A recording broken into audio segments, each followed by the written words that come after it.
सभी को लगता था कि मैं एकदम यूजलेस कल्टीवेटर हूं। किसी को भी नहीं पता था कि मैं एक ट्रांसमाइग्रेटर हूं। शुरुआत में सबने मुझे यूजलेस समझा, इसलिए मुझे सोर्ड ग्रेवयार्ड का गेट कीपर बना दिया गया। उन्हें लगा था कि मैं कुछ ही दिनों में मर जाऊंगा, लेकिन उन्हें क्या पता था कि मेरे अंदर हर टैलेंट पहले से ही मैक्स लेवल पर था। मैं किसी भी टेक्निक या टैलेंट को सिर्फ एक बार देखने के बाद ही पूरी तरह मास्टर कर सकता हूँ। चाहे कोई भी टेक्निक हो या कोई भी टैलेंट, एक बार देखना और बस वो पूरी तरह मेरे कंट्रोल में आ जाता है। उन्होंने खुद से अनजाने में मुझे ऐसी जगह भेज दिया था जहां से वापस लौटने के बाद मैं पूरी तरह एक अलग इंसान बन चुका था। और अब सेक्ट के सबसे बड़े बड़े एल्डर मुझे अपना डिसाइपल बनाने के लिए आपस में लड़ रहे हैं। तो चलिए शुरू करते हैं मेरी ये कहानी। आखिर मैं यहाँ तक पहुंचा कैसे, मैंने इतनी पावर कैसे हासिल की, और आखिर में मेरी डेस्टिनेशन क्या होगी। चलो बिना किसी और डिले के शुरू करते हैं।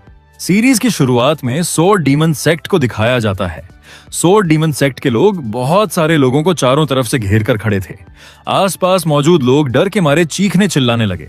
तभी सोर्ड डीमन सेक्ट का एक एल्डर वहां आता है। उसका नाम एल्डर चेन है। वहां आते ही वह बोलता है, कितना ज्यादा शोर मचा रखा है। इतना कहते ही वह एक अटैक करता है और जो लोग ज्यादा शोर मचा रहे थे या चिल्ला रहे थे उन्हें वहीं खत्म कर देता है। फिर वह आराम से बोलता है, ओह हाँ ठीक है, आज से तुम सभी मेरे सोर्ड डीमन सेक्ट के मेंबर हो। तुम में से कौन सर्वाइव करेगा और कौन नहीं, ये पूरी तरह तुम्हारी अपनी किस्मत पर डिपेंड करता है। इसके बाद वह सबको एक टैलिस्मन देता है और बोलता है, ये है फ्लेम स्पिरिट टैलिस्मन, इसे क्रश करो। अगर तुम्हारी टैलेंट लेवल अच्छी हुई तो तुम आउटर सेक्ट ज्वाइन कर सकते हो। अगर टैलेंट एवरेज हुई तो तुम्हें यहाँ अलग अलग तरह के काम करने पड़ेंगे, और जिनमें बिल्कुल भी टैलेंट नहीं है उनके लिए बस मौत ही एकमात्र ऑप्शन है। मैं वहीं खड़ा होकर इन सारी चीजों को समझने की कोशिश कर रहा था। मन ही मन मैंने सोचा, तो ये डेविल सेक्ट असल में यही वो लेजेंडरी डेविल सेक्ट है। फिर मैंने गहराई से सोचा, सोर्ड डीमन सेक्ट रूथलेस जरूर है, लेकिन कम से कम यहाँ कल्टीवेशन करने का एक चांस तो है। मुझे किसी को भी ये पता नहीं चलने देना है कि मेरी सारी इनसाइट पहले से ही मैक्स लेवल पर है, यानी मेरी स्टैमिना और स्ट्रेंथ पहले से ही मैक्स हैं। तभी एक डिसिपल बोल पड़ा, मेरी मैक्स लेवल पर पहुंची इनसाइट आखिरकार काम आएगी। उसी वक्त उस डिसिपल के टोकन से लाल रंग की लाइट निकलने लगी। ये देखकर सोर्ड डीमन सेक्ट का एक डिसाइपल बोलता है, लाल लाइट का मतलब लो लेवल टैलेंट है, उधर जाओ और आउटर सेक्ट ज्वाइन कर लो। दूसरी तरफ लगभग सभी लोगों के टोकन से किसी न किसी रंग की लाइट निकल रही थी, लेकिन जिनके टोकन से कोई लाइट नहीं निकल रही थी उन्हें धक्का देकर अलग खड़ा किया जा रहा था। जब मेरी बारी आई और मैंने टोकन को क्रश करके अपनी पावर टेस्ट की तो टोकन से एक साधारण सी व्हाइट लाइट निकलती दिखाई दी। मैं ये देखकर हैरान रह गया और मन ही मन सोचने लगा, ये क्या हो रहा है? व्हाइट?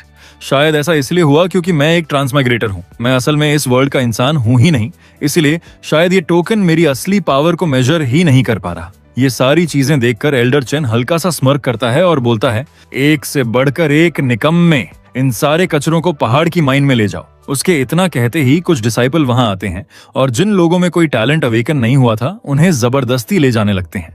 वे उन्हें मारते पीटते हुए बोलते हैं, चलो मूव करो, पैर घसीटकर चलना बंद करो, मरना है क्या? तभी उनमें से एक आदमी डर के मारे वहां से भागने की कोशिश करता है और चिल्लाकर बोलता है, मैं स्लेव नहीं बनना चाहता, मैं तुम लोगों से लड़ूंगा। लेकिन जैसे ही वह कुछ करने वाला होता है, एल्डर चेन बस अपना हाथ ऊपर उठाता है और बोलता है, छी, एक और निकम्मा।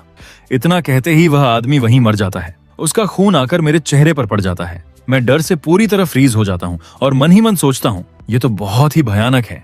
क्या कल्टीवेशन वर्ल्ड की रियलिटी सच में ऐसी ही है? यहाँ पावरफुल लोग वीक लोगों की जिंदगी को बिल्कुल वर्थलेस समझते हैं। मुझे किसी को भी अपनी मैक्स लेवल इनसाइट के बारे में पता नहीं चलने देना है। अगर उन्हें इसके बारे में पता चल गया तो मैं और भी जल्दी मारा जाऊंगा। अभी बस सहना होगा। सबसे पहले सरवाइव करना है, फिर सही मौके का इंतजार करना है। एल्डर चेन हमारी तरफ देखकर बोलता है, बिना टैलेंट वाले कचरे।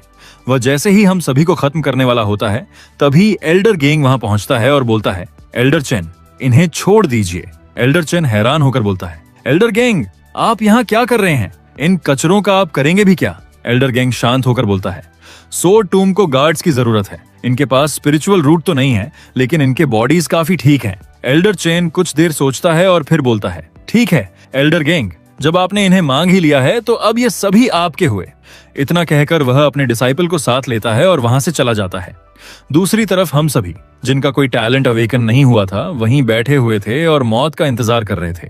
तभी एल्डर गैंग बोलता है, ठीक है, अब मेरे साथ चलो। इसके बाद हम सभी उसके पीछे पीछे चलना शुरू कर देते हैं। कुछ देर बाद हम सोर्ड ग्रेवयार्ड पहुंच जाते हैं। एल्डर गैंग हमारी तरफ देखकर बोलता है, ठीक है, अब अंदर चले जाओ, यही तुम्हारा नया घर है। ये सुनते ही सभी लोग शॉक हो जाते हैं और सोचने लगते हैं कि आखिर एक ग्रेवयार्ड किसी का नया घर कैसे हो सकता है। एल्डर गैंग हंसते हुए अपने आर्टिफैक्ट का इस्तेमाल करता है और हम सभी को बाहर से सीधे अंदर भेज देता है। अंदर पहुंचते ही हमें हर तरफ अलग अलग जगहों पर ढेर सारी सोर्ड बिखरी हुई दिखाई देती हैं। ये वही सोर्ड्स थीं जो उन लोगों की थीं जो बैटल्स में मारे गए थे, या फिर उन एनिमीज की थीं जिन्हें सोर्ड डीमन सेक्ट ने डिस्ट्रॉय या खत्म कर दिया था। एल्डर गैंग हमारे पास आकर बोलता है, ये है ब्लेजिंग सोर्ड टूम्ब। यहाँ हजारों फेमस सोर्ड दफन है। यहाँ मौजूद सोर्ड ऑरा तुम जैसे ऑर्डिनरी लोगों के लिए बिल्कुल भी सहन करना आसान नहीं होगा। इसके बाद वह एक टेक्निक का इस्तेमाल करता है और कुछ समय के लिए आसपास की सोर्ड ऑरा को कम कर देता है। फिर वह बोलता है, टाइम स्टार्ट्स नाउ। जब तक ये इंसेंस पूरी तरह खत्म नहीं हो जाता तब तक जो लोग यहाँ टिके रह पाएंगे, यानी यहीं बैठकर कल्टीवेशन कर पाएंगे, वही इस जगह के गार्ड्स बनेंगे। इतना सुनते ही हम सभी वहीं बैठ जाते हैं और कल्टीवेशन करना शुरू कर देते हैं। काफी समय बीतने के साथ वहां मौजूद कई लोग उस जगह की इंटेंस ऑरा को सहन नहीं कर पाए और एक एक करके मरने लगे। ये नजारा देखकर मैं अंदर से काफी शॉक्ड था। इसके बाद मैं वहीं बैठ गया और पूरी कंसंट्रेशन के साथ कल्टीवेशन करना शुरू कर दिया। मेरे पास बैठा एक आदमी भी कल्टीवेशन जारी नहीं रख पाया और वहीं मर गया। लेकिन ठीक उसी वक्त इंसेंस पूरी तरह जलकर खत्म हो गया, यानी टेस्ट खत्म हो चुका था। एल्डर गैंग सभी के सामने खड़े होकर बोलते हैं, बुरा नहीं है, तुम सभी सरवाइव कर गए। आज से तुम सोर्ड टूम गार्डियंस हो। मेरे साथ आओ, तुम्हें आईडी टोकन लेना होगा। मैं सबसे आगे चलते हुए मन ही मन सोच रहा था, ग्रेव कीपर, यहाँ हजारों साल पुरानी स्वॉर्ड्स का इतना बड़ा कलेक्शन मौजूद है।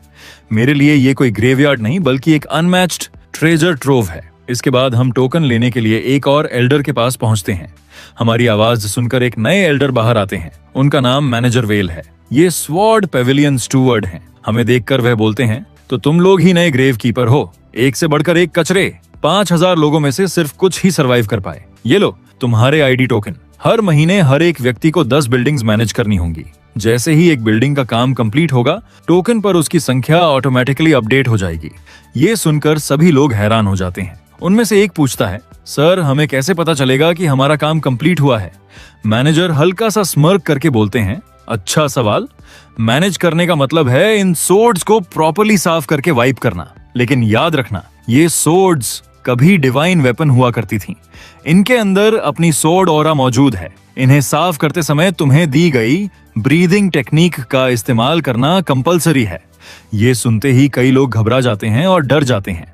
तभी उनमें से एक बेवकूफ बोल पड़ता है, अरे इतना मिस्टीरियस बनने की जरूरत नहीं है, ये सिर्फ एक सोर्ड ही तो है, आखिर ये कितनी डेंजरस हो सकती है? इतना कहकर वह किसी की बात नहीं सुनता और एक सोर्ड उठा लेता है। वह बोलता है, मुझे विश्वास नहीं होता। लेकिन जैसे ही वह सोर्ड को टच करता है, उसका शरीर फट जाता है और वह वहीं मर जाता है। ये देखकर सभी लोग बुरी तरह घबरा जाते हैं और सोचने लगते हैं कि आखिर ये हुआ कैसे। मैनेजर शांत होकर बोलते हैं, क्या अब भी कोई ब्रीदिंग टेक्निक इस्तेमाल किए बिना सोर्ड को टच करना चाहता है? याद रखना, वीक लोग मर जाते हैं। अब जाओ और अपने लिए कोई जगह ढूंढकर ट्रेनिंग करो। महीने के खत्म होने से पहले अगर तुम्हारे टोकन की संख्या 10 तक नहीं पहुंची तो तुम्हारा अंजाम इससे भी बुरा होगा। इतना कहकर वह वहां से चले जाते हैं। बाहर निकलते ही सभी के बीच भागदौड़ शुरू हो जाती है। हर कोई ऐसी जगह ढूंढने की कोशिश करने लगता है जहां बैठकर अच्छी तरह कल्टीवेशन कर सके, और सभी वहीं बैठकर कल्टीवेशन शुरू कर देते हैं। लेकिन मैं बाकी सबकी तरह नहीं करता और सीधा अंदर की तरफ चला जाता हूँ। सबसे पहले मैं एक टेक्निक परफॉर्म करता हूँ।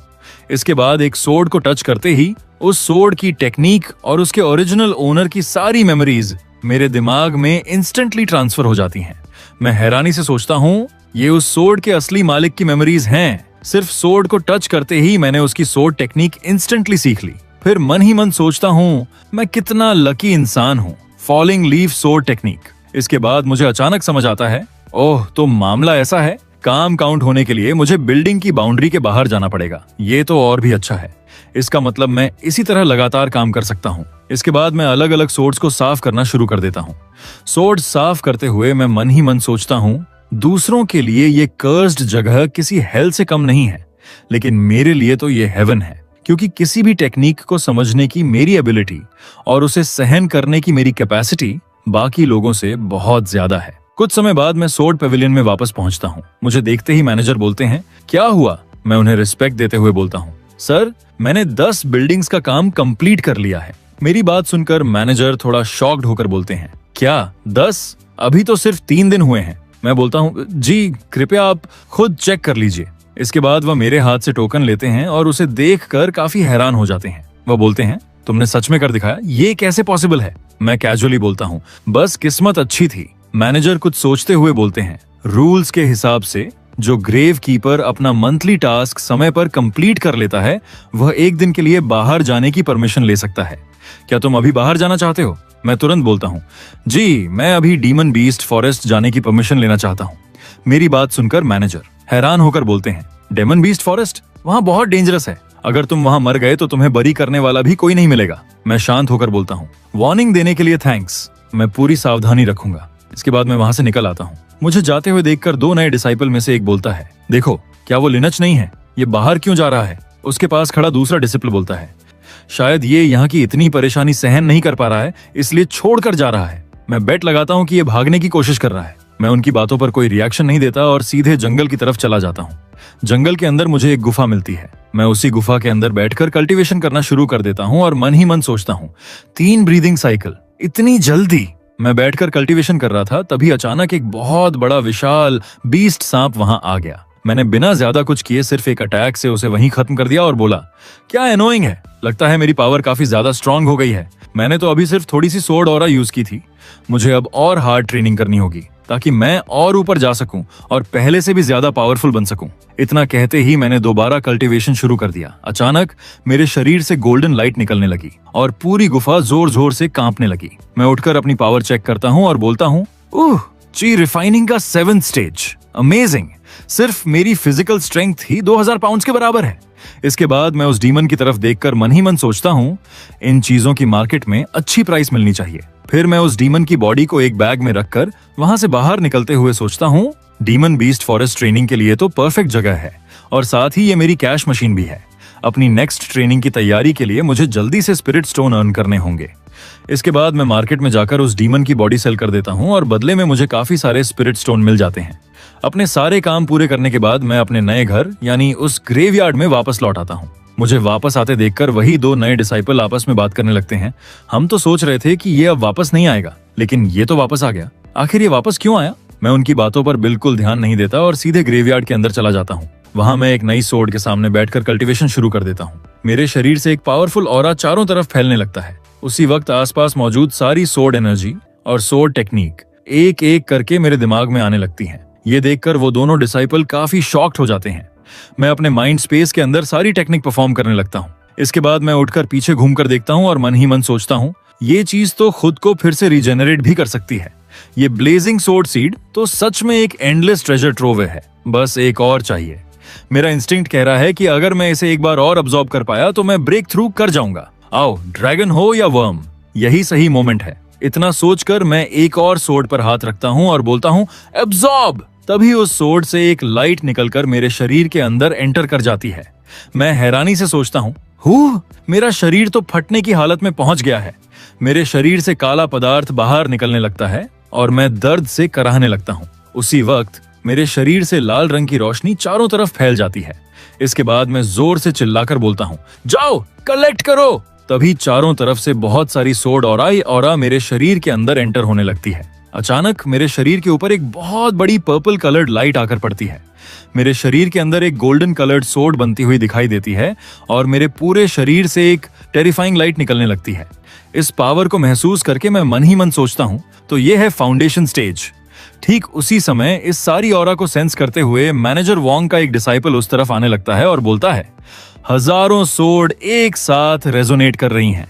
ये तो एक नेचुरल फिनोमेनॉन है। क्या कोई सोर्ड जीनियस पैदा हुआ है या फिर कोई डिवाइन वेपन अवेकन हो रहा है? इसके बाद वह अपनी डिवाइन सेंस से चारों तरफ केयरफुली चेक करता है और बोलता है, स्ट्रेंज, यहाँ तो कुछ भी नहीं हुआ। शायद ये सिर्फ मेरा इल्यूजन था। दूसरी तरफ मैं मन ही मन सोच रहा था, फाउंडेशन स्टेज का फर्स्ट स्टेज, मैनेजर वोंग, कोई भी कभी गेस नहीं कर पाएगा कि अभी जो नेचुरल फिनोमेनॉन हुआ वो मेरे जैसे एक ऑर्डिनरी ग्रेव कीपर की वजह से हुआ था। इसके बाद मैं एल्डर गैंग के पास पहुंचता हूँ। एल्डर गैंग वहां बैठकर आराम से चाय पी रहे थे। मुझे देखते ही वह थोड़ा सरप्राइज्ड हो जाते हैं। मैं उन्हें रिस्पेक्ट देते हुए बोलता हूँ, मैंने अपना सारा काम कंप्लीट कर लिया है। लेकिन मेरी बात पूरी तरह सुनने के बजाय वह तुरंत उठकर मेरे पास आते हैं और मेरे शरीर को चेक करके हैरान हो जाते हैं। वह बोलते हैं, हे, स्ट्रेंज, तुम्हारे अंदर कोई स्वॉर्ड नहीं है, यहाँ तक कि तुम्हारे शरीर पर कोई इंजरी भी नहीं है क्या? ये तो स्वॉर्ड इंटेंट का हिंट है। फाउंडेशन स्टेज के फर्स्ट स्टेज में ही तुम्हें स्वॉर्ड इंटेंट मिल गया। Good boy, amazing. तुमने अपनी असली एबिलिटी को काफी डीपली हाइड करके रखा है। अभी जो स्वॉर्ड रेजोनेंस हुआ था वो तुम्हारी वजह से ही हुआ था, राइट? मैं हल्का सा स्माइल करके बोलता हूँ, आपसे तो कुछ भी हाइड नहीं किया जा सकता। ये सुनकर एल्डर गैंग हंसते हुए बोलते हैं, हाँ हाँ हाँ, इसे हाइड क्यों कर रहे हो? तुम्हारे जैसे टैलेंट को छिपाकर नहीं रखना चाहिए। सोर्ड सेक्ट की किस्मत अच्छी है कि उसे तुम्हारे जैसा टैलेंट मिला। इस बॉटल में रिकवरी पिल है, ये तुम्हारे रेल्म को स्टेबलाइज करने में हेल्प करेगी। और इस टोकन को भी अच्छे से संभाल कर रखना। इसकी हेल्प से तुम टोंगकोंग पेविलियन के आउटर सेक्ट की 3rd फ्लोर पर एंटर कर सकते हो। टेस्ट के बाद सोर्ड हॉल में आकर मुझसे मिलना। मैं वो सारी चीजें लेकर सिर झुकाकर रिस्पेक्ट से बोलता हूँ, thank you Elder gang. Elder gang आगे कहते हैं, याद रखना, असली जीनियस कभी भी सबकी नजरों में आने से डरते नहीं है। अब जाओ, मैं तुम्हारा इंतजार करूंगा। मैं उन्हें एक बार फिर रिस्पेक्ट देता हूं और वहां से अपने रूम में वापस आ जाता हूं। एल्डर के दिए हुए पिल को खाते ही मेरे शरीर से तुरंत गोल्डन कलर्ड लाइट निकलने लगती है। मैं हैरानी से मन ही मन सोचता हूं, तो यही है सोर्ड इंटेंट की पावर। सच में काफी पावरफुल है। इसके बाद मैं फिर से सोर्ड ग्रेवयार्ड में वापस आ जाता हूँ। वहां पहुंचते ही मुझे महसूस होता है, ये सोर्ड इंटेंट अपने आप अब्सॉर्ब कर सकता है और धीरे धीरे और ज्यादा पावरफुल भी बन सकता है। क्या ये सैचुरेटेड हो गया है? लगता है आगे बढ़ने के लिए मुझे और हाई लेवल टेक्निक सीखनी पड़ेगी। अब हिडन पैलेस जाकर अपग्रेड करने का टाइम आ गया है। इसके बाद मैं नई टेक्निक लेने के लिए हिडन पैलेस पहुंच जाता हूँ। मुझे देखते ही वहां का एल्डर बोलता है, पहली फ्लोर सिर्फ आउटर डिसाइपल के लिए है। मैं एल्डर गैंग द्वारा दिया हुआ टोकन उसे दिखाता हूँ। टोकन देखते ही वह बोलता है, ओह अच्छा, तुम्हारे पास ये टोकन है तो तुम 3rd फ्लोर पर जा सकते हो। जाओ अंदर एंटर करो। मैं उसे रिस्पेक्ट देता हूँ और पेविलियन के अंदर चला जाता हूँ। मुझे देखकर पेविलियन एल्डर हंसते हुए बोलता है, हा हा हा, इस लड़के के पास नेमलेस स्वॉर्ड बॉडी है। टैलेंट बहुत ज्यादा नहीं है, लेकिन स्पिरिट गैदरिंग रियल में ही स्वॉर्ड इंटेंट अवेकन कर सकता है। काफी इंटरेस्टिंग है। दूसरी तरफ मैं अंदर जाकर देखता हूँ कि वहाँ ढेर सारी टेक्निक, पिल और तरह तरह की चीजें रखी हुई हैं। मैं एक टेक्निक उठाकर सोचता हूँ, इसमें स्पीड पर जरूरत से ज्यादा फोकस किया गया है। ये मेरी स्काई डॉन सोर्ड स्टाइल से काफी सिमिलर है, मेरे लिए सूटेबल नहीं है। इसके बाद मैं एक और टेक्निक उठाता हूँ और सोचता हूँ, पावरफुल तो है लेकिन इसे यूज करने में बहुत ज्यादा एनर्जी कंज्यूम होती है। अभी मैं इसे प्रॉपर्ली हैंडल नहीं कर पाऊंगा। फिर मैं एक और टेक्निक उठाता हूँ और उसे समझते ही सोचता हूँ, ये ह्यूमन लेवल टेक्निक है लेकिन सरप्राइजिंगली काफी इफेक्टिव है और मेरी करंट स्टाइल के साथ इसका कोई क्लैश भी नहीं है।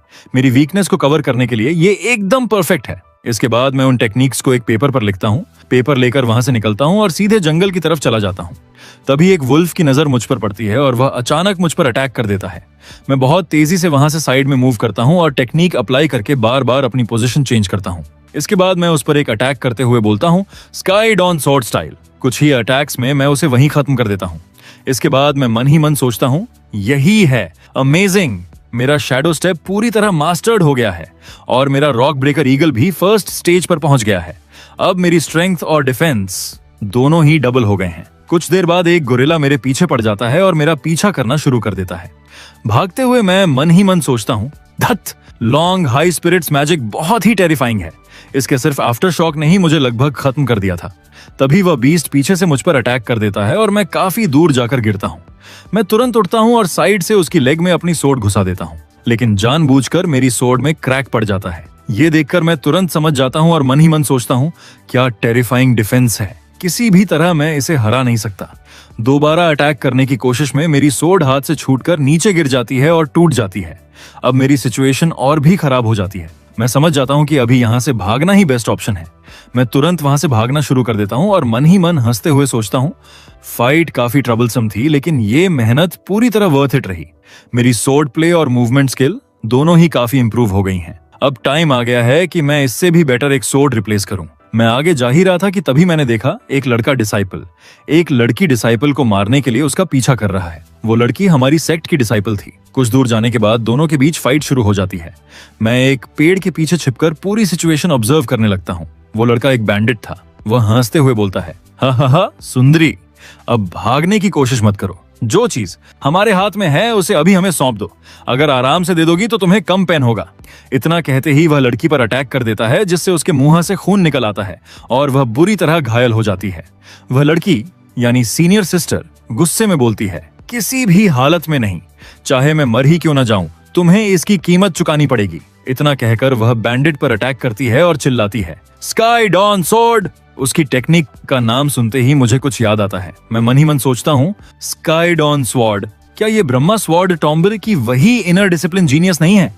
ये तो सीनियर ब्रदर लू हैं और ये उनकी स्वॉर्ड फॉर्म है। जब मैंने पहली बार स्वॉर्ड टूम ज्वाइन किया था तब कई लोग मुझे हमेशा परेशान किया करते थे। उस समय सीनियर ब्रदर लू ने हमेशा मेरी हेल्प की थी। मैं उनका बहुत बड़ा एहसानमंद हूँ।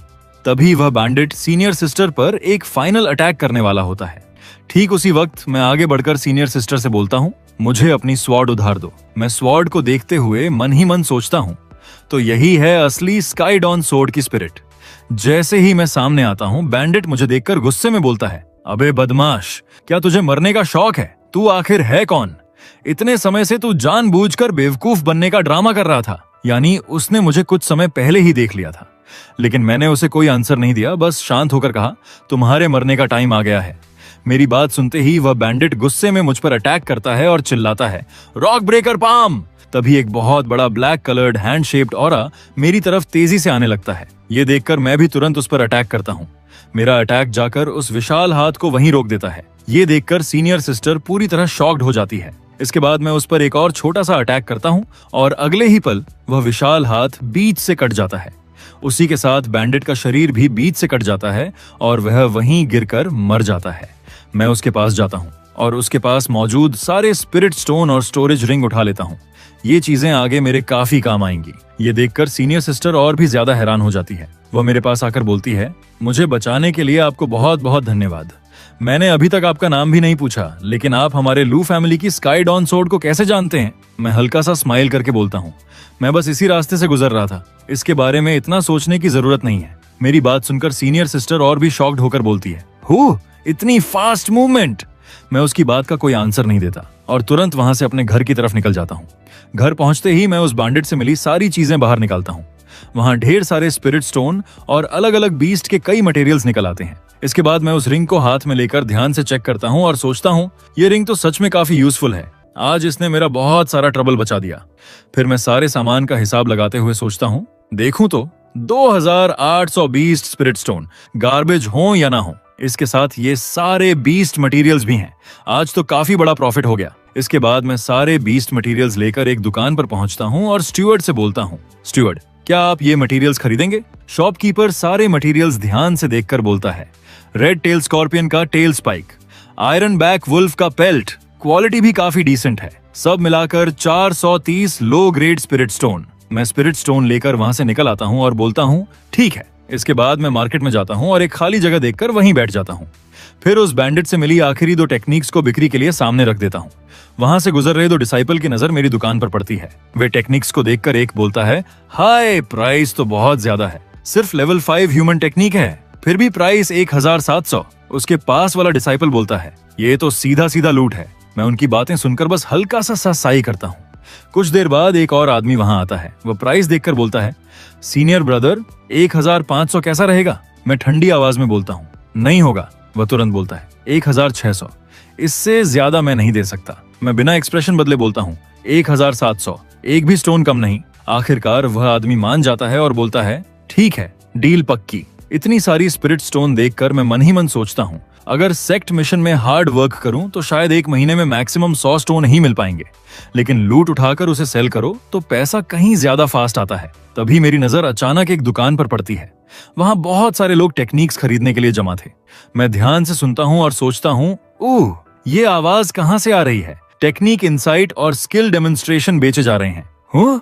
मेरे दिमाग में तो कई 10,000 टेक्निक्स मौजूद हैं। सिर्फ स्वॉर्ड आर्ट ही 100 से ज्यादा हैं और उनमें से हर एक टेक्निक मैंने परफेक्टली मास्टर्ड की हुई है। इन डिसाइपल के लिए मार्शल आर्ट्स की डीपेस्ट एसेंस बेहद मुश्किल चीज है, लेकिन मेरे लिए ये कुछ भी नहीं है। वाह, ये तो सच में एक गोल्ड माइन है। तभी मेरी नजर एक टेक्निक पर पड़ती है जिसका नाम है फ्लेम स्वॉर्ड स्टाइल। मैं सोचता हूँ, ठीक है, शुरुआत तुमसे ही करते हैं। तभी एक डिसाइपल मेरे पास आकर बोलता है, हे जूनियर ब्रदर, ये बैज मेरा है, तुमने इसे नीचे गिरा दिया है। फ्लेम स्वॉर्ड स्टाइल की डेमोन्स्ट्रेशन करके अपनी एबिलिटी दिखाना चाहते हो? मैं सीधा बोलता हूँ, बिल्कुल। मेरी बात सुनकर वह लड़का गुस्से में बोलता है, स्पिरिट गैदरिंग स्टेज का 3रा लेवल, तुम मजाक कर रहे हो, राइट? आसपास की बात सुनकर बहुत सारे लोग वहां इकट्ठा हो जाते हैं। वह लड़का आगे बोलता है, मैं सालों से स्टेज 9 पर अटका हुआ हूँ। मेरा नाम हैंग है। मैं पिछले 3 साल से इस फ्लेम सोर्ड स्टाइल को स्टडी कर रहा हूँ, फिर भी इसका बॉटलनेक ब्रेक नहीं कर पा रहा हूँ। और तुम तो अभी सिर्फ एक आउटर डिसाइपल हो, फिर तुम ये क्लेम कर रहे हो कि तुम इस स्टाइल की एसेंस समझ चुके हो। मैं शांत होकर बोलता हूँ, हे सीनियर ब्रदर, क्या मैं आपसे एक क्वेश्चन पूछ सकता हूँ? क्या आपको सच में लगता है कि सोर्ड प्ले की डीप अंडरस्टैंडिंग हासिल करने के लिए हमेशा हाई रेल्म में होना जरूरी है? वह लड़का कुछ देर सोचता है और बोलता है, ठीक है, अब मैं तुम्हारी बात पर विश्वास कर रहा हूँ। अगर तुम सच में मेरी ब्रेक थ्रू में हेल्प कर सकते हो तो ये 500 स्पिरिट स्टोन तुम्हारे। लेकिन अगर तुमने मुझसे झूठ बोला तो उसके कॉन्सिक्वेंसेस तुम्हें खुद भुगतने होंगे। मेरे साथ आओ। मैं भी उसके पीछे पीछे चलना शुरू कर देता हूँ। कुछ देर बाद हम एक रूम के अंदर पहुंचते हैं। वह लड़का बोलता है, चलो शुरू करते हैं। फ्लेम सोर्ड स्टाइल के जरिए अपनी एबिलिटी दिखाओ। मैं बिल्कुल शेमलेस तरीके से बोलता हूँ, मैं अपनी सोर्ड लेकर ही नहीं आया। वह लड़का बोलता है, तुम बेवकूफ हो क्या? खैर, मेरी सोर्ड यूज कर लो। मैं बोलता हूँ, ठीक है, ध्यान से देखो। इसके बाद मैं टेक्निक परफॉर्म करते हुए बोलता हूँ, तुम फ्लेम सोर्ड स्टाइल को पूरी तरह गलत तरीके से यूज कर रहे हो। मेरी टेक्निक देखते ही वह लड़का पूरी तरह शॉक्ड हो जाता है। मेरी पूरी स्किल देखकर उसके माथे पर पसीना आने लगता है। वह हैरानी से बोलता है, असली आग को इस तरह फैलाना चाहिए।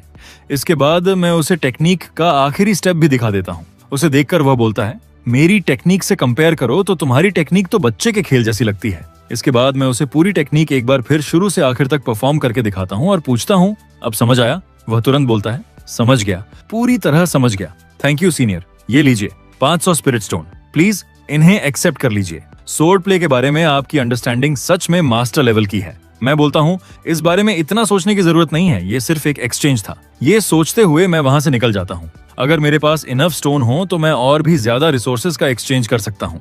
आउटर डिसाइपल टेस्ट शुरू होने में अभी 6 महीने बाकी हैं। इस बार मैं सबको शॉक कर दूंगा। दूसरी तरफ बाहर काफी सारे लोग एक जगह इकट्ठा हो गए थे। वहां एक लड़का डिसाइपल खड़ा था। उसका नाम वू जंगचंग था। वो बहुत एरोगेंस के साथ बोलता है, तो तुम ही हो वो सो कॉल्ड सोर्ड मास्टर, वो ग्रेव कीपर। मैं सिर्फ इतना बोलता हूँ, वाह, काफी बड़ी बड़ी बातें करते हो। वू जंगचंग बोलता है, मैंने अपनी फायरी सोर्ड टेक्निक पहले ही मास्टर्ड कर ली है। मुझे नहीं लगता कि अब मुझे इससे और कुछ सीखने की जरूरत है। मैं बोलता हूँ, तुम कह रहे हो कि तुम एक मास्टर हो, राइट? ठीक है, तो मैं तुम्हें कुछ दिखाता हूँ। अपनी स्वॉर्ड मुझे दो। वू जंगचंग बोलता है, ड्रामा करना बंद करो। मैं देखना चाहता हूँ कि तुम्हारी असली एबिलिटी कितनी है। अगर तुम खुद को प्रूव नहीं कर पाए तो इस जगह को तहस नहस कर दूं, तो मुझे ब्लेम मत करना। तुम सिर्फ आग की पावर जानते हो, लेकिन ये नहीं जानते कि आग का असली सोर्स कहाँ है। मैं सोर्ड को हाथ में लेकर बोलता हूँ, एक छोटी सी स्पार्क भी पूरे विशाल मैदान को आग में जला सकती है। ध्यान से देखो। इसके बाद मैं वहीं खड़े होकर पूरी टेक्निक परफॉर्म करता हूँ। ये देखकर वू जंगचंग समेत आसपास मौजूद सभी लोग पूरी तरह शॉक्ड हो जाते हैं। वू जंगचंग हैरानी से बोलता है, ये सोर्ड इंटेंट है। तुमने बर्निंग प्रेरी को इस लेवल तक मास्टर्ड कर लिया है। आसपास मौजूद लोग तालियां बजाते हुए बोलने लगते हैं, अमेजिंग, इनक्रेडिबल। इसके बाद मैं उस टेक्निक को और भी ज्यादा परफेक्टली परफॉर्म करना शुरू कर देता हूँ। देखते ही देखते चारों तरफ आग फैल जाती है और पूरा आसमान अंधेरा होने लगता है। फिर मैं उस परफॉर्मेंस को एक शानदार तरीके से फिनिश करता हूँ और उसकी स्वॉर्ड उसे वापस दे देता हूँ। वो जंगचंग बोलता है, तुमने अपनी फायर स्वॉर्ड टेक्निक को लगभग परफेक्ट लेवल तक पहुंचा दिया है।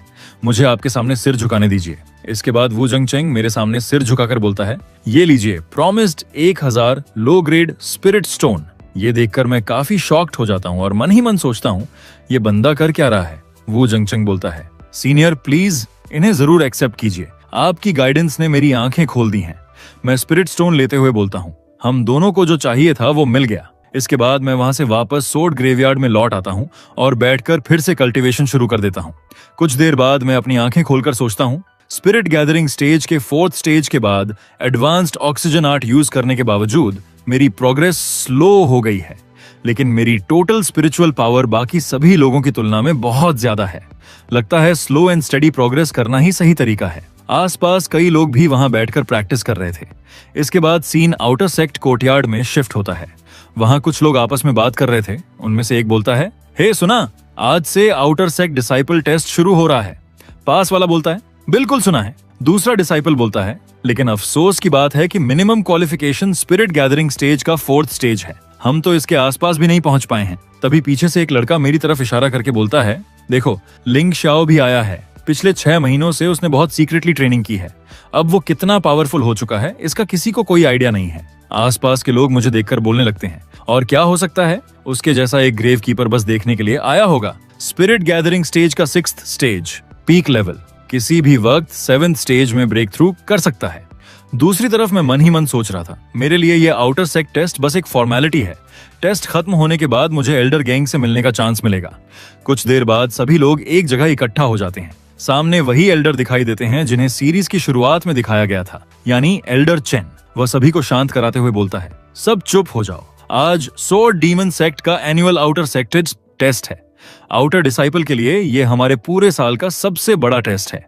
जो भी ची रिफाइनिंग स्टेज के 5th स्टेज तक पहुंच चुका है वह रजिस्ट्रेशन कर सकता है। इसके बाद एल्डर चेन बोलता है, अब टॉप 10 लोगों को सिर्फ 1000 मिड ग्रेड स्पिरिट स्टोन ही नहीं मिलेंगे, बल्कि उन्हें हिडन पैलेस पेविलियन की 2nd फ्लोर पर जाकर अपनी पसंद की एक कल्टीवेशन मेथड चुनने के लिए एक टोकन भी मिलेगा। ये सुनते ही आसपास मौजूद सभी लोग भी शॉक्ड हो जाते हैं। एक डिसाइपल दूसरे से दुखी होकर बोलता है, ची रिफाइनिंग स्टेज का 5th स्टेज, ये तो हमारी रीच से बाहर है, इस बार भी कोई होप नहीं है। तभी उसकी नजर मुझ पर पड़ती है और वह बोलता है, अरे लिंग भाई, हम सबको तुम पर भरोसा है, हम ग्रेव कीपर लोगों का नाम रोशन करना। मैं हल्का सा स्माइल करके बोलता हूँ, टेंशन मत लो। इसके बाद मैं सभी को पीछे छोड़कर आगे बढ़ जाता हूँ। वहां बैठे डिसाइपल ने मुझसे पूछा, नाम और रेल्म बताओ। मैं शांत होकर बोलता हूँ, लिंग शाओ, स्पिरिट गैदरिंग स्टेज का 1st स्टेज। मेरी बात सुनते ही वह लड़का शॉक होकर बोलता है, क्या जाइंट स्पिरिट स्टेज? एक हैंडीमैन, एक ग्रेव कीपर? पास खड़ा दूसरा डिसाइपल हैरान होकर बोलता है, इम्पॉसिबल, क्या मैंने सही सुना? जाइंट स्पिरिट स्टेज, और वो भी सिर्फ एक काम करने वाला? दूसरा बोलता है, छी, इसका लक जरूर असाधारण रूप से अच्छा होगा। शायद गलती से कोई रेयर ट्रेजर निकल गया होगा और सिर्फ लक के दम पर ब्रेक थ्रू कर लिया।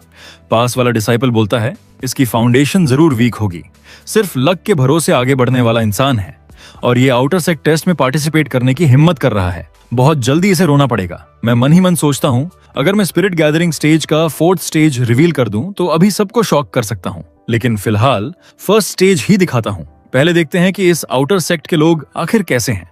कुछ देर बाद वहां 2 लोग आते हैं। उन्हें देखते ही आसपास मौजूद सभी लोग रास्ते से हट जाते हैं। सबसे पहले एक लड़के को दिखाया जाता है, जिसे देखकर एक डिसाइपल बोलता है, देखो वो सीनियर ब्रदर शिंगा हैं, हमारे नंबर 1 आउटर डिसाइपल। फिर दूसरे को देखकर कोई बोलता है, सीनियर ब्रदर गशर भी आ गए, वही दूसरे सबसे पावरफुल आउटर डिसाइपल हैं। इस बार भी 1st प्लेस शायद इन्हीं दोनों में से किसी एक का होगा। काश इनका एपिक शोडाउन देखने को मिल जाए। तभी एल्डर चेन बोलता है, time up, outer sect test officially शुरू होता है। इसके बाद एक बड़े स्टोन टारगेट को दिखाया जाता है। वहां खड़े एल्डर बोलते हैं, पहले राउंड में तुम सभी की अटैक पावर टेस्ट की जाएगी, स्टोन टारगेट पर अटैक करो, टॉप 100 लोग नेक्स्ट राउंड में जाएंगे। ये सुनते ही सभी लोग थोड़ा नर्वस हो जाते हैं। इसके बाद एक एक करके लोग आगे आते हैं और स्टोन पर अटैक करके अपनी पावर टेस्ट करते हैं, लेकिन ज्यादातर लोग रिक्वायर्ड स्कोर तक नहीं पहुंच पाते। एल्डर बोलते हैं, नेक्स्ट, आगे आओ। तभी अंदर से 2nd आउटर डिसाइपल आगे आता है और पूरी ताकत से स्टोन पर अटैक करता है। अटैक लगते ही स्टोन ग्लो करने लगता है। एल्डर जोर से अनाउंस करते हैं, स्कोर 3489। उसका स्कोर सुनकर सभी लोग शॉक्ड हो जाते हैं। एक डिसाइपल बोलता है, इस अटैक को तो जायंट स्पिरिट स्टेज के 7th स्टेज वाला भी शायद आसानी से ब्लॉक नहीं कर पाएगा। इसके बाद 1st डिसाइपल आगे आता है। उसे देखकर एल्डर बोलते हैं, अब शेना। 1st डिसाइपल भी पूरी ताकत से स्टोन पर अटैक करता है। उसकी सोर्ड सीधे स्टोन के अंदर धंस जाती है और स्टोन फिर से ग्लो करने लगता है। एल्डर बोलते हैं, शीना का स्कोर 3490। 2nd डिसाइपल हैरान होकर बोलता है, मुझसे सिर्फ 1 पॉइंट ज्यादा, राइट? मुझे आसानी से जीतने का मौका देने के लिए थैंक्स जूनियर।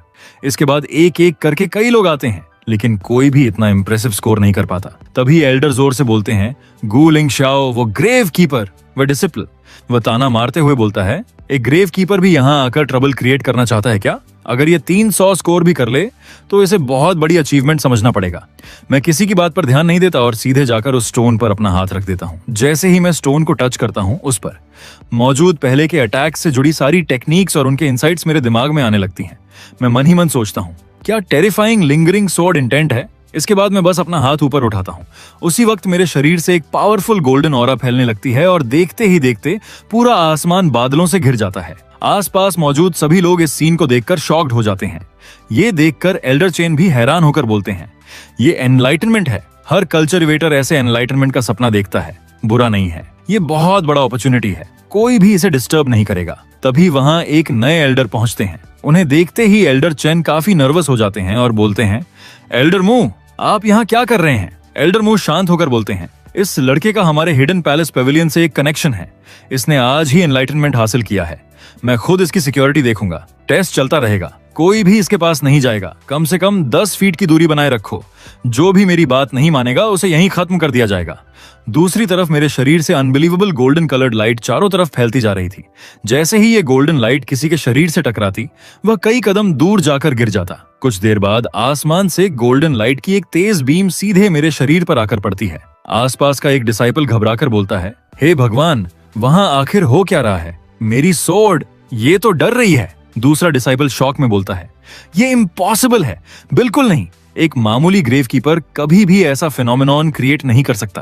तभी फर्स्ट डिसिपल गंभीर होकर बोलता है, ये ऑरा सिर्फ स्वॉर्ड एनर्जी नहीं है, ये स्वॉर्ड इंटेंट है। इसने सच में स्वॉर्ड इंटेंट को मास्टर कर लिया है। दूसरी तरफ एल्डर चेन भी पूरी तरह शॉक्ड थे। वह बस मेरी तरफ देखते हुए बोलते हैं, सिर्फ फर्स्ट स्टेज में ही इसने स्वॉर्ड इंटेंट का हिंट हासिल कर लिया।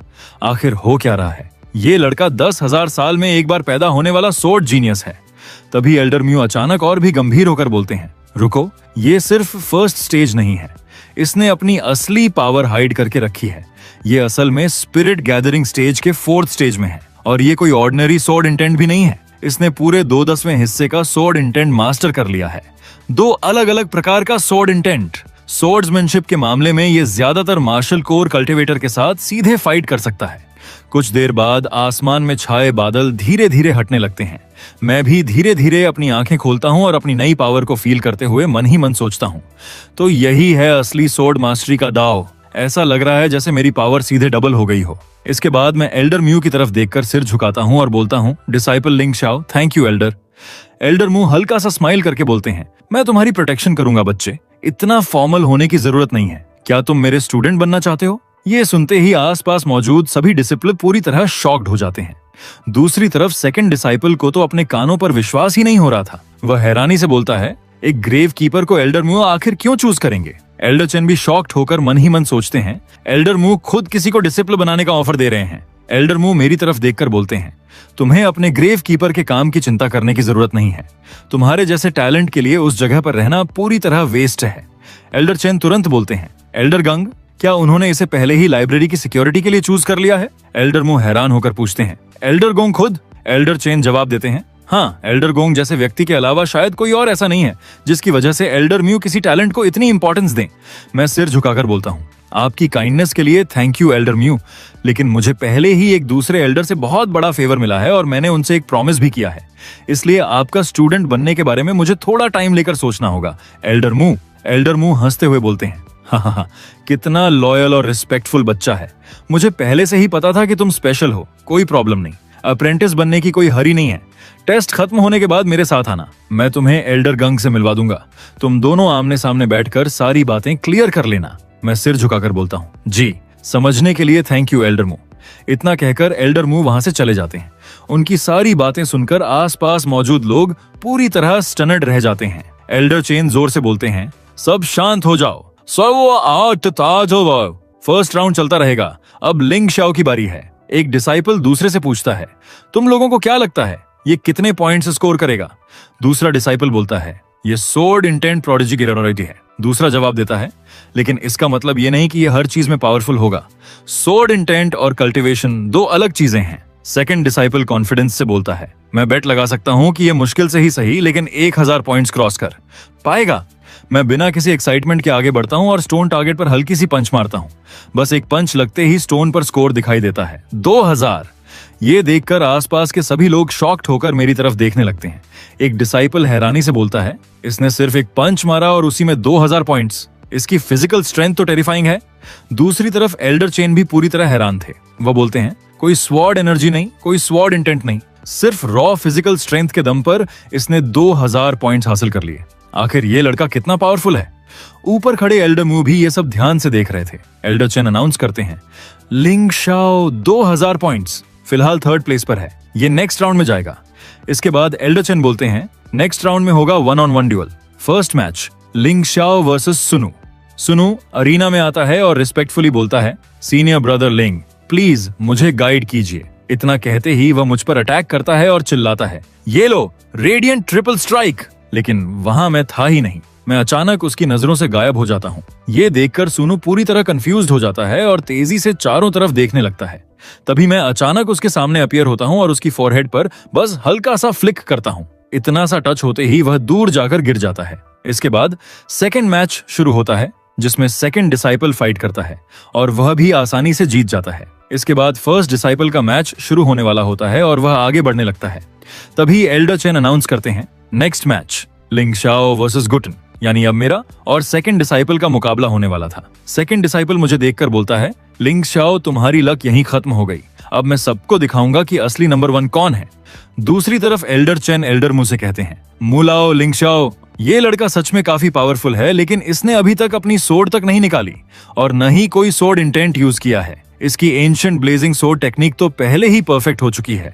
अगर लिंग शाओ इसी तरह टाइम वेस्ट करता रहा तो मुझे डर है। एल्डर चेन की बात पूरी होने से पहले ही एल्डर मुझे बेस में बोलते हैं, एल्डर चेन, क्या आपको सच में लगता है कि गुशी 3 राउंड्स तक टिक पाएगा? ये सुनकर एल्डर चेन काफी शॉक्ड हो जाते हैं। वह हैरानी से बोलते हैं, 3 राउंड्स? ये इम्पॉसिबल है। दूसरी तरफ सेकंड डिसिपल अपनी पूरी पावर बढ़ाते हुए हंसता है, हाँ, लिंग शाओ, क्या तुम्हें थोड़ा ज्यादा ही एरोगेंस नहीं हो गया? तुम मेरे साथ फाइट कर रहे हो फिर भी अपनी सोर्ड तक नहीं निकाल रहे। मैं शांत होकर बोलता हूँ, तुम्हारे लिए मुझे अपनी सोर्ड निकालने की भी जरूरत नहीं है। सेकंड डिसिपल गुस्से में बोलता है, इसके लिए तुम्हें बाद में रिग्रेट होगा, ब्लेजिंग स्वॉर्ड टेक्निक हंट। इतना कहते ही वह मेरी तरफ एक पावरफुल अटैक लॉन्च करता है। मैं हल्का सा स्माइल करता हूँ और अपनी नई टेक्निक एक्टिवेट करता हूँ, 9 फैंटम शैडोज। अगले ही पल मेरी 9 अलग अलग शैडोज वहां अपीयर हो जाती हैं। ये देखकर एल्डर चेन हैरानी से बोलते हैं, शिफ्टिंग इल्यूजन्स, ये इसकी मूवमेंट टेक्निक है। ये तो परफेक्ट स्टेज तक पहुंच चुकी है। मैंने इस टेक्निक को 10 साल तक प्रैक्टिस किया है, फिर भी मैं सिर्फ 8 शैडोज क्रिएट कर पाता हूँ।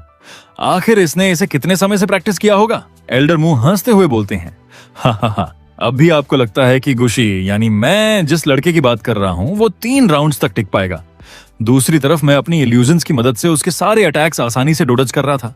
ये देखकर सेकंड डिसाइपल गुस्से में बोलता है, तुम फास्ट हो तो क्या हुआ, अब देखते हैं कहां भागते हो।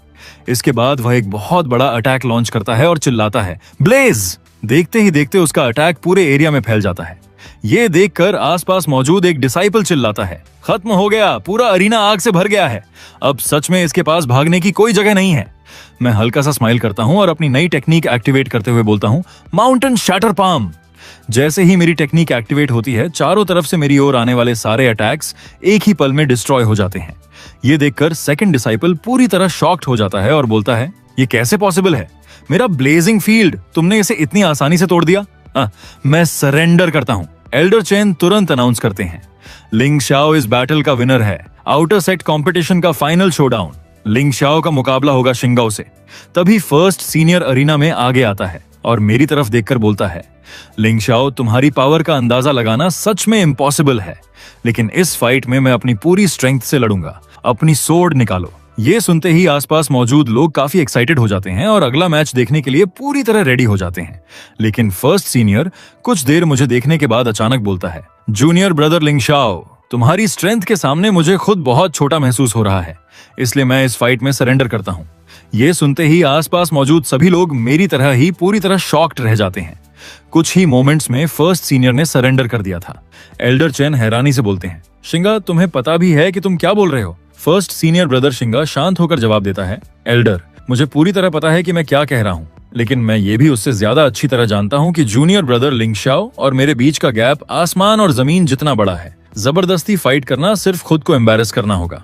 इसके बाद फर्स्ट सीनियर ब्रदर मेरे सामने सिर झुकाकर बोलता है, हालांकि मैं सरेंडर कर रहा हूँ, लेकिन मेरी एक रिक्वेस्ट है। मैं हल्का सा स्माइल करके बोलता हूँ, बोलो। सीनियर ब्रदर बोलता है, मैं तुम्हारी असली स्वॉर्ड्समैनशिप देखना चाहता हूँ। मैं रेड लाइट स्वॉर्ड टेक्निक में एक्सपर्ट हूँ, लेकिन किसी भी तरह ब्रेक थ्रू नहीं कर पा रहा हूँ। मैंने तुम्हारी रीसेंट फाइट्स देखी हैं। स्वॉर्ड्समैनशिप के मामले में तुम्हारी अंडरस्टैंडिंग मुझसे बहुत ज्यादा है, प्लीज मुझे गाइड करो। जूनियर ब्रदर, मैं बोलता हूँ, बिल्कुल, ध्यान से देखो, यही है रेड लाइट स्वॉर्ड टेक्निक। इतना कहते ही मैं उसकी तरफ उसी टेक्निक का अटैक लॉन्च कर देता हूँ। अटैक लगते ही वह दूर जाकर गिरता है और उसके मुंह से खून निकल आता है, लेकिन वह गुस्सा होने के बजाय तुरंत सम्मान से बोलता है, थैंक यू जूनियर ब्रदर लिंग, तुम्हारी गाइडेंस के लिए थैंक यू। अब मैं समझ गया हूँ, आखिरकार मैं समझ गया। तो यही है असली रेड लाइट स्वॉर्ड टेक्निक। इसके बाद वह वहीं बैठ जाता है और कल्चरेशन शुरू कर देता है। दूसरी तरफ एल्डर चेन जोर से अनाउंस करते हैं, आउटर सेक्ट टूर्नामेंट का फाइनल विनर लिंग शाओ। फिर वह मेरी तरफ देखकर बोलते हैं, लिंग शाओ, फर्स्ट प्लेस हासिल करने के रिवॉर्ड के तौर पर ये तुम्हारे लिए है, एक बॉटल प्रीमियम हॉर्न पिल जिसमें कुल 10 पिल्स हैं। तभी वहां एल्डर मुंह आते हैं और हंसते हुए बोलते हैं, हा हा हा, कमाल है बच्चे, तुमने मुझे बिल्कुल डिसअपॉइंट नहीं किया। चलो मैं तुम्हें एक पुराने दोस्त से मिलवाता हूँ। इतना कहकर वह मुझे अपने साथ वहां से ले जाते हैं। दूसरी तरफ रेड फ्लेम पीक के अंदर रेड फ्लेम पीक मास्टर के डिसिपल आपस में फ्रेंडली मैच कर रहे थे। वहीं वही लड़का जिसे मैंने सबसे पहले उसकी टेक्निक समझाई थी, अपने पीक के बाकी मेंबर्स के साथ फाइट कर रहा था। उसके शानदार अटैक्स और डिफेंस को देखकर उसका मास्टर बोलता है, वांग शिंग, आज से तुम मेरे 10वें कोर डिसाइपल हो। ये हैं रेड फ्लेम पीक के पीक मास्टर और फिलहाल ये नेसेंट सोल स्टेज ग्रेड पर कल्टीवेशन कर रहे हैं। दूसरी तरफ मैं और एल्डर म्यू एक फॉरबिडन एरिया में पहुंचते हैं। एल्डर म्यू मुझे रोककर बोलते हैं, बच्चे ये फैंटून सोर्ड सेक्ट का फॉरबिडन एरिया है, फैंटून सोर्ड टूम्ब। ज्यादातर डिसाइपल को इसके आसपास तक जाने की परमिशन नहीं है। तभी एल्डर गंग वहां पहुंचते हैं और गुस्से में बोलते हैं, मुझे इन झंझटों में मत डालो। किसने कहा कि तुम किसी बाहरी इंसान को टूम्ब के अंदर ला सकते हो? एल्डर म्यू शांत होकर बोलते हैं, एल्डर गंग थोड़ा काम डाउन, मैं तुम्हारे लिए एक ट्रेजर लेकर आया हूँ। बाकी कुछ कहने से पहले इससे एक बार देख लो। एल्डर गंग मुझे देखते ही चौंक जाते हैं और बोलते हैं, ये तो 20% सोर्ड इंटेंट है। Impossible, impossible. अभी तो सिर्फ कुछ महीने हुए हैं और इस लड़के ने ऑलरेडी 20% सोर्ड इंटेंट मास्टर कर लिया। एल्डर मुंह हंसते हुए बोलते हैं, हा हा हा, कहा था ना मेरी नजर कभी गलत नहीं होती। ऐसे पियरलेस जीनियस को disciple banana definitely worth it है ना? ये सुनकर एल्डर गुंग तुरंत भड़क जाते हैं और बोलते हैं, बकवास मत करो, इसके जैसे टैलेंट वाला सोर्ड जीनियस 100 साल में एक बार मिलता है। इसे मेरे सोर्ड पेविलियन की इनहेरिटेंस लेनी चाहिए। तुम्हारे साथ सिर्फ ब्रूट स्ट्रेंथ की ट्रेनिंग करके इसकी टैलेंट वेस्ट हो जाएगी। दोनों मुझे अपना डिसिप्लिन बनाने के लिए बहस करने लगते हैं। एल्डर मुंह बोलते हैं, तुम क्या जानो, ये लड़का सच में एक्स्ट्रॉर्डिनरी टैलेंट रखता है, लेकिन इसकी फाउंडेशन अभी भी शैलो है।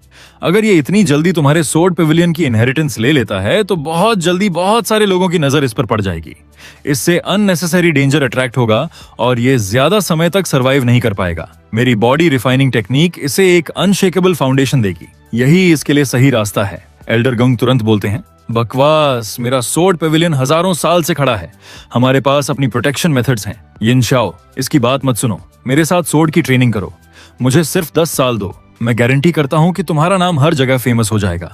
एल्डर मुंह गुस्से में बोलते हैं, 10 साल बहुत ज्यादा हैं।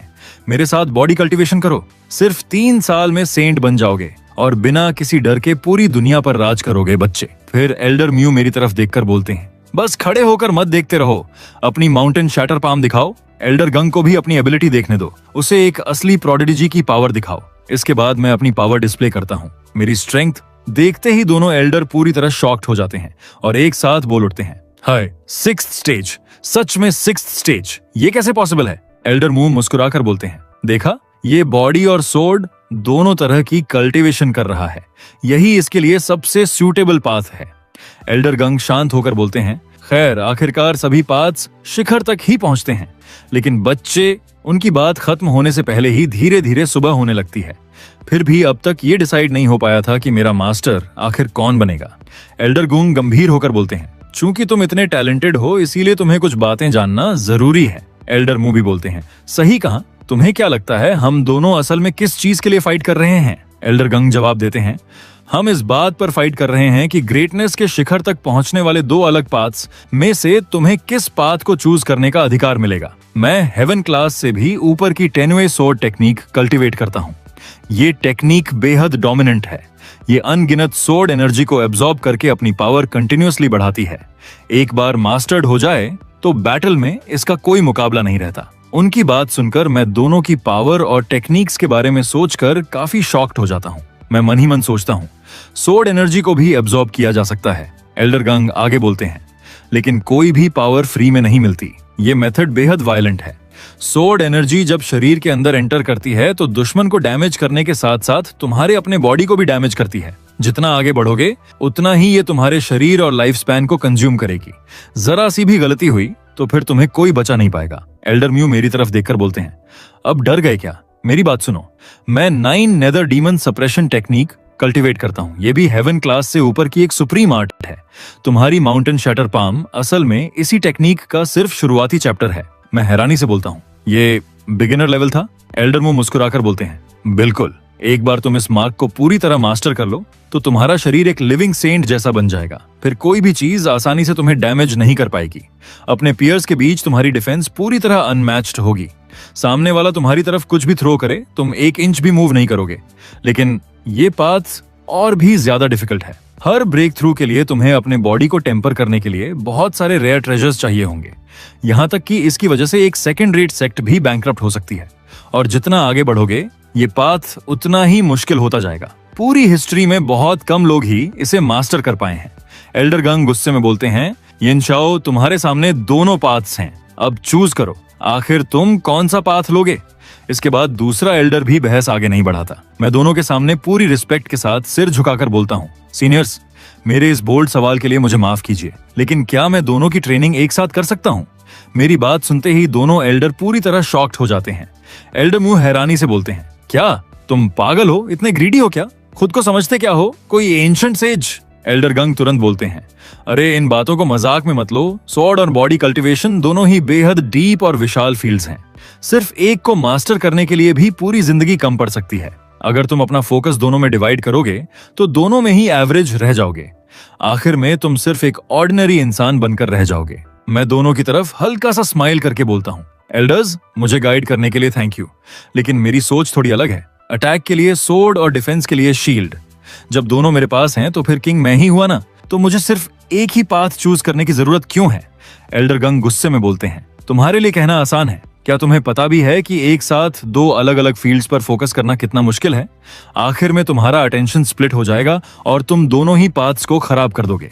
मैं पूरे कॉन्फिडेंस के साथ बोलता हूँ, मुझे खुद पर पूरा भरोसा है, प्लीज मुझे एक चांस दीजिए, मैं अटैक और डिफेंस दोनों में अच्छा बनना चाहता हूँ। एल्डर गंग मेरी बात सुनकर कुछ देर सोचते हैं और फिर बोलते हैं, अगर तुम इतने कॉन्फिडेंट हो तो मैं तुम्हें ये चांस दूंगा। ये सुनकर एल्डर मु काफी शॉक्ड हो जाते हैं और बोलते हैं, ओल्ड गोंग, तुम पागल हो गए हो क्या, तुम इसे बर्बाद कर रहे हो। एल्डर गंग पूरी सीरियसनेस के साथ बोलते हैं, हम दोनों बस बहस ही कर रहे हैं, इसकी जगह इसे खुद डिसाइड करने का मौका क्यों ना दिया जाए, इसे 1 महीने का टाइम देते हैं। एल्डर मु पूछते हैं, तुम कहना क्या चाहते हो। एल्डर गंग जवाब देते हैं, हम इसे एक ही समय पर टोन क्वे सोर्ड मैनुअल और 9 नेदर डीमन सील मेथड्स दोनों सिखाएंगे। 1 महीने बाद देखते हैं कि ये इनमें से कौन सी टेक्निक पहले मास्टर करता है। अगर ये सोर्ड्समैनशिप पहले मास्टर करता है तो ये मेरे साथ स्वॉर्ड आर्ट्स की ट्रेनिंग करेगा, और अगर बॉडी रिफाइनमेंट पहले मास्टर कर लेता है तो ये तुम्हारा डिसाइपल बनेगा। एल्डर म्यू सिर उठाकर बोलते हैं, ठीक है, फिर शुरू करते हैं बच्चे। मेरे 9 नेदर डीमन सील की फाउंडेशन तुम्हारी माउंटेन एम्ब्रेस सील पर बेस्ड है।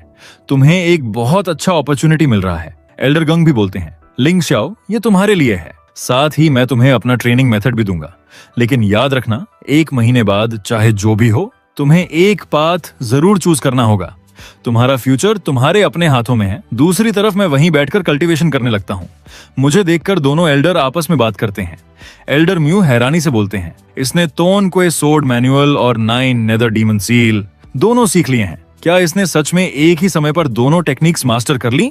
एल्डर गंग शांत होकर बोलते हैं, इतनी जल्दी। एल्डर म्यू और भी शॉक्ड होकर बोलते हैं, आधा घंटा भी तो नहीं हुआ, इस लड़के ने ऑलरेडी दोनों स्किल्स सीख ली। एल्डर गंग हल्का सा स्माइल करके बोलते हैं, इसके अंदर जन्म से ही स्वॉर्ड सोल मौजूद है, बस ये बाकी लोगों से थोड़ा ज्यादा इंटेलिजेंट है। इसमें इतना शौक होने वाली क्या बात है। एल्डर्स मुंह थोड़ा गुस्से में बोलते हैं, जिद करना बंद करो, ये लड़का सच में एक मॉन्स्टर है।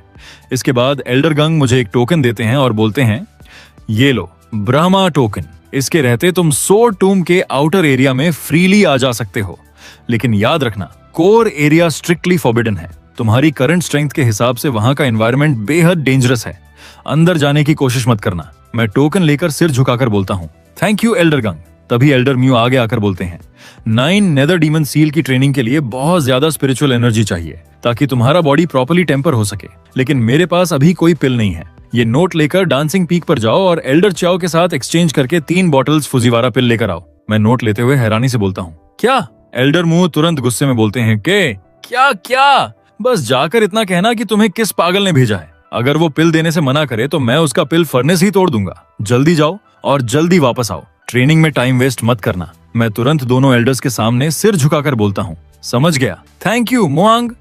दूसरी तरफ 2 डिसिप्लिन आपस में बातें करते हुए सीढ़ियों से नीचे जा रहे थे।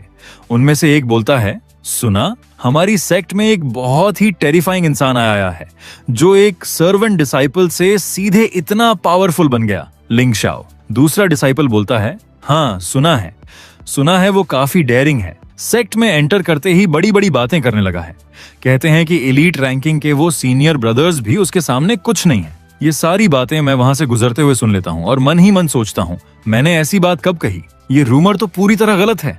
दूसरी तरफ जब मैं एक पीक के अंदर जाने की कोशिश कर रहा था, तभी बाहर खड़े गार्ड्स मुझे रोककर बोलते हैं, अरे रुको, ये डांसिंग पीक का कोर एरिया है, बिना परमिशन के यहाँ एंट्री स्ट्रिक्टली प्रोहिबिटेड है। तुम कौन हो? मैं शांत होकर बोलता हूँ, सीनियर ब्रदर, मैं लिंग शाओ हूँ। एल्डर मू ने मुझे एल्डर चाओ से मिलने के लिए भेजा है। एक गार्ड ताना मारते हुए बोलता है, सपने देख रहे हो क्या? क्या तुम्हें लगता है कि जब मन किया तब पीक मास्टर से मिलने चले जाओगे?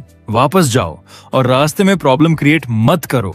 मैं पेशेंस के साथ बोलता हूँ, मेरे पास एल्डर मू का टोकन है। लेकिन तभी वही सीनियर सिस्टर जिसे मैंने उस बैंडिट से बचाया था, अचानक दौड़कर मेरे पास आती है और एक्साइटेड होकर बोलती है, लिंग शाओ, सच में तुम ही हो? आखिरकार मैंने तुम्हें ढूंढ लिया। मुझे लगा था शायद मैं तुम्हें दोबारा कभी नहीं देख पाऊंगी। सीनियर सिस्टर को देखते ही दोनों गार्ड्स शॉक्ड होकर बोलते हैं, लॉ, सिस्टर लॉ, क्या आप दोनों एक दूसरे को जानते हैं? मैं उनकी तरफ देखकर बोलता हूँ, मिस लॉ, आप यहाँ? सीनियर सिस्टर लॉ मेरी तरफ देखते हुए बोलती है, मैं डांसिंग पीक की डिसिपल हूँ, मेरे मास्टर एल्डर चियाओ हैं। क्या तुम मुझसे मिलने आए हो? मैं पोलाइटली बोलता हूँ, मैं एल्डर मू के आदेश पर एल्डर चियाओ से मिलने और उन्हें रिस्पेक्ट देने आया हूँ। तभी एक गार्ड कुछ बोलने वाला होता है, सिस्टर लॉ, ये सीनियर ब्रदर लिंग, ये। लेकिन उसकी बात पूरी होने से पहले सिस्टर लॉ तुरंत बोलती है, लिंग शाओ ने मेरी जान बचाई है और यही व्यक्ति आउटर सेक्ट कंपटीशन का नंबर 1 बना है। तुम लोगों की हिम्मत कैसे हुई इसे मेरे लिए रोकने की? लगता है तुम दोनों अब डांसिंग पीक में रहना ही नहीं चाहते। ये सुनते ही दोनों गार्ड्स डर जाते हैं और बार बार सिर झुकाकर बोलते हैं, सॉरी, हमें माफ कर दीजिए, हमें नहीं पता था कि आप इतने बड़े व्यक्ति हैं। मैं शांत होकर बोलता हूँ, छोड़ो, जिन्हें पता नहीं था उनकी गलती नहीं है, पहले मैं काम पूरा कर लेते हैं। ये सुनते ही सिस्टर लॉ मेरा हाथ पकड़कर मुझे अंदर ले जाते हुए बोलती है, चलो मैं तुम्हें अपने मास्टर के पास ले चलती हूँ। मेरे मास्टर काफी समय से पर्सनली तुम्हें थैंक यू कहना चाहते हैं। इसके बाद हम अंदर जाने लगते हैं और सिस्टर लॉ मेरा हाथ पकड़े हुए लगातार बोलती रहती है, लिंग शाओ, तुम सच में अमेजिंग हो। मैं वापस आने के बाद सब कुछ सुन चुकी हूँ। तुमने आउटर सेक्ट कंपटीशन में सभी को डिफीट कर दिया, यहाँ तक कि चिनफान को भी सिर्फ एक अटैक में हरा दिया। अब पूरी सेक्ट में हर कोई तुम्हारी ही बातें कर रहा है। मैं हल्का सा स्माइल करके बोलता हूँ, ये सब सिर्फ टेम्परेरी फेम है। सिस्टर लॉ तुरंत बोलती है, बिल्कुल नहीं, ये सिर्फ टेम्परेरी फेम नहीं है, तुम इनर सेक्ट एलीट रैंकिंग के टॉप कैंडिडेट्स में से एक हो। मैं हैरानी से पूछता हूँ, इनर सेक्ट एलीट रैंकिंग, वो क्या है? सिस्टर लू समझाते हुए बोलती है, ये हमारे इनर डिसाइपल की स्ट्रेंथ रैंकिंग है। इसमें कुल सिर्फ 100 पोजीशंस हैं। सिर्फ असली जीनियसेस ही इस रैंकिंग में जगह बना पाते हैं। जितनी ऊपर तुम्हारी रैंकिंग होगी, सेक्ट की तरफ से हर महीने तुम्हें उतने ज्यादा रिसोर्सेज मिलेंगे। और बस इतना ही नहीं है, इन्फिनिट एंशिएंट रूइंस अगले महीने ओपन होने वाले हैं। मैं हैरानी से बोलता हूँ, infinite ancient ruins? Sister law excited होकर बोलती है, हाँ, तुमने जो टेस्टिंग स्वॉर्ड स्टोन यूज किया था वो भी वहीं से आया था। अंदर काउंटलेस अपॉर्चुनिटीज मौजूद हैं, लेकिन सिर्फ शांडन रेल्म से नीचे के कल्टीवेटर ही वहां एंटर कर सकते हैं। और हमारी सेक्ट में सिर्फ एलीट रैंकिंग के टॉप 20 लोगों को वहां जाने का टोकन मिल सकता है। मैं मन ही मन सोचता हूँ, एलीट रैंकिंग के टॉप 20, सिर्फ रैंकिंग में मौजूद स्वॉर्ड स्टोन्स ही इतने एक्स्ट्रा ऑर्डिनरी हैं। तो फिर उस एंशिएंट रूइंस के अंदर कितने बड़े सीक्रेट्स और अपॉर्चुनिटीज छिपे होंगे, इसका अंदाजा भी नहीं लगाया जा सकता। मुझे इस चांस के लिए जरूर फाइट करना होगा। कुछ देर बाद हम इसी तरह चलते चलते इनर एरिया के अंदर पहुंच जाते हैं। बाहर से ही सिस्टर लू आवाज लगाती है, मास्टर देखिए, मैं किसे लेकर आई हूँ। अंदर हमें एक एल्डर दिखाई देते हैं जो पिल बनाने के लिए इस्तेमाल होने वाले कैल्ड्रन को चेक कर रहे थे। मुझे देखते ही एल्डर हंसकर बोलते हैं, हाँ हाँ हाँ, तुम जरूर लिंग शाओ हो। इतनी कम उम्र में ही तुमने खुद को एक असली हीरो साबित कर दिया। मिंगू की मदद करने के लिए थैंक यू। मैं सिर झुकाकर बोलता हूँ, एल्डर चाओ, आप मुझे इतना क्रेडिट दे रहे हैं, ये कोई बड़ी बात नहीं थी, बस एक छोटी सी मदद थी। एल्डर चाओ गंभीर होकर बोलते हैं, हम तुम्हारे लिए शायद ये छोटी सी बात थी, लेकिन मेरे और मिंगू के लिए तुमने हमारी जान बचाई है। इसीलिए बताओ तुम्हें क्या चाहिए? जितना मेरे लिए पॉसिबल है मैं तुम्हारी मदद जरूर करूंगा। मैंने कहा, आपकी दया के लिए धन्यवाद एल्डर चाओ। तो फिर सीधी बात करता हूँ, आज मैं एल्डर म्यूसे की तरफ से आया हूँ। मैं 3 बोतल फुजीवारा पिल के बदले ये देना चाहता हूँ। मेरी बात सुनकर एल्डर चाओ ने वह नोट लिया और बोले, उस बूढ़े मुंह के अंदर अभी भी वही लुटेरे वाली आदत बाकी है। खैर, तुमने म्यू की जान बचाई है, सिर्फ 3 बोतल क्यों? अगर चाहो तो 30 बोतल भी तुम्हें दे दूं।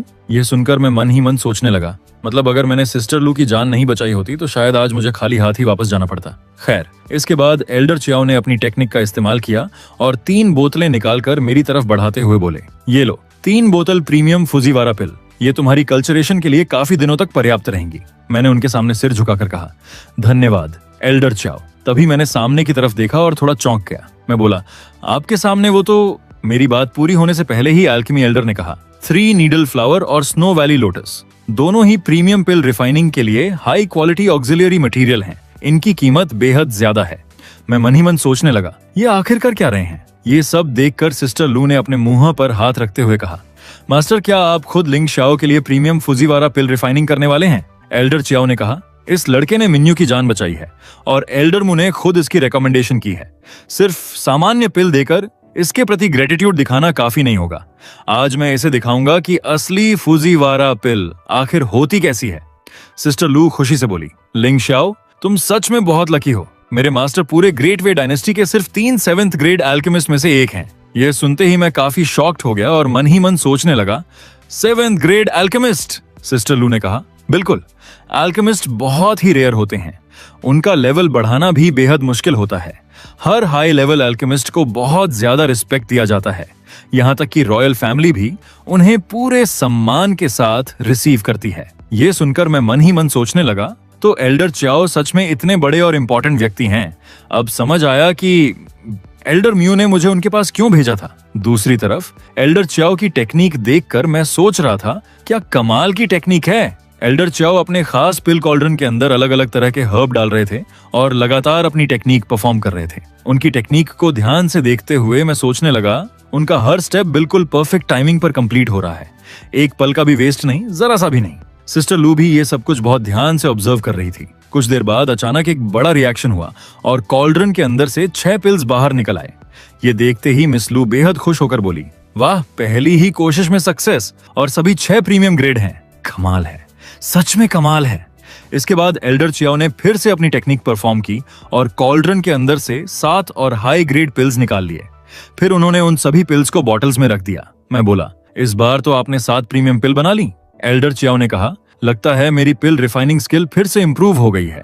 ये सब देखकर मैं मन ही मन सोचने लगा, तो एल्केमिस्ट होने का मतलब यही है, पत्थर को सोने में बदल देना, इम्पॉसिबल को पॉसिबल बना देना। अगर मैं भी ये स्किल मास्टर कर पाता। पिल रिफाइनिंग देखने में काफी कॉम्प्लिकेटेड लग रही थी, लेकिन मुझे महसूस हो रहा था कि इसका बेसिक प्रिंसिपल कभी बदलता ही नहीं। मैंने इसे अभी 2 बार देखा है, शायद अब मुझे खुद ट्राई करना चाहिए। इसके बाद मैं आगे बढ़ा और बोला, एल्डर चियाओ मेरी एक थोड़ी सी अनरीजनेबल रिक्वेस्ट है। एल्डर चियाओ ने कहा, बिना झिझक बोलो। मैंने कहा, मैं 3rd बैच की पिल्स खुद रिफाइनिंग करके देखना चाहता हूँ।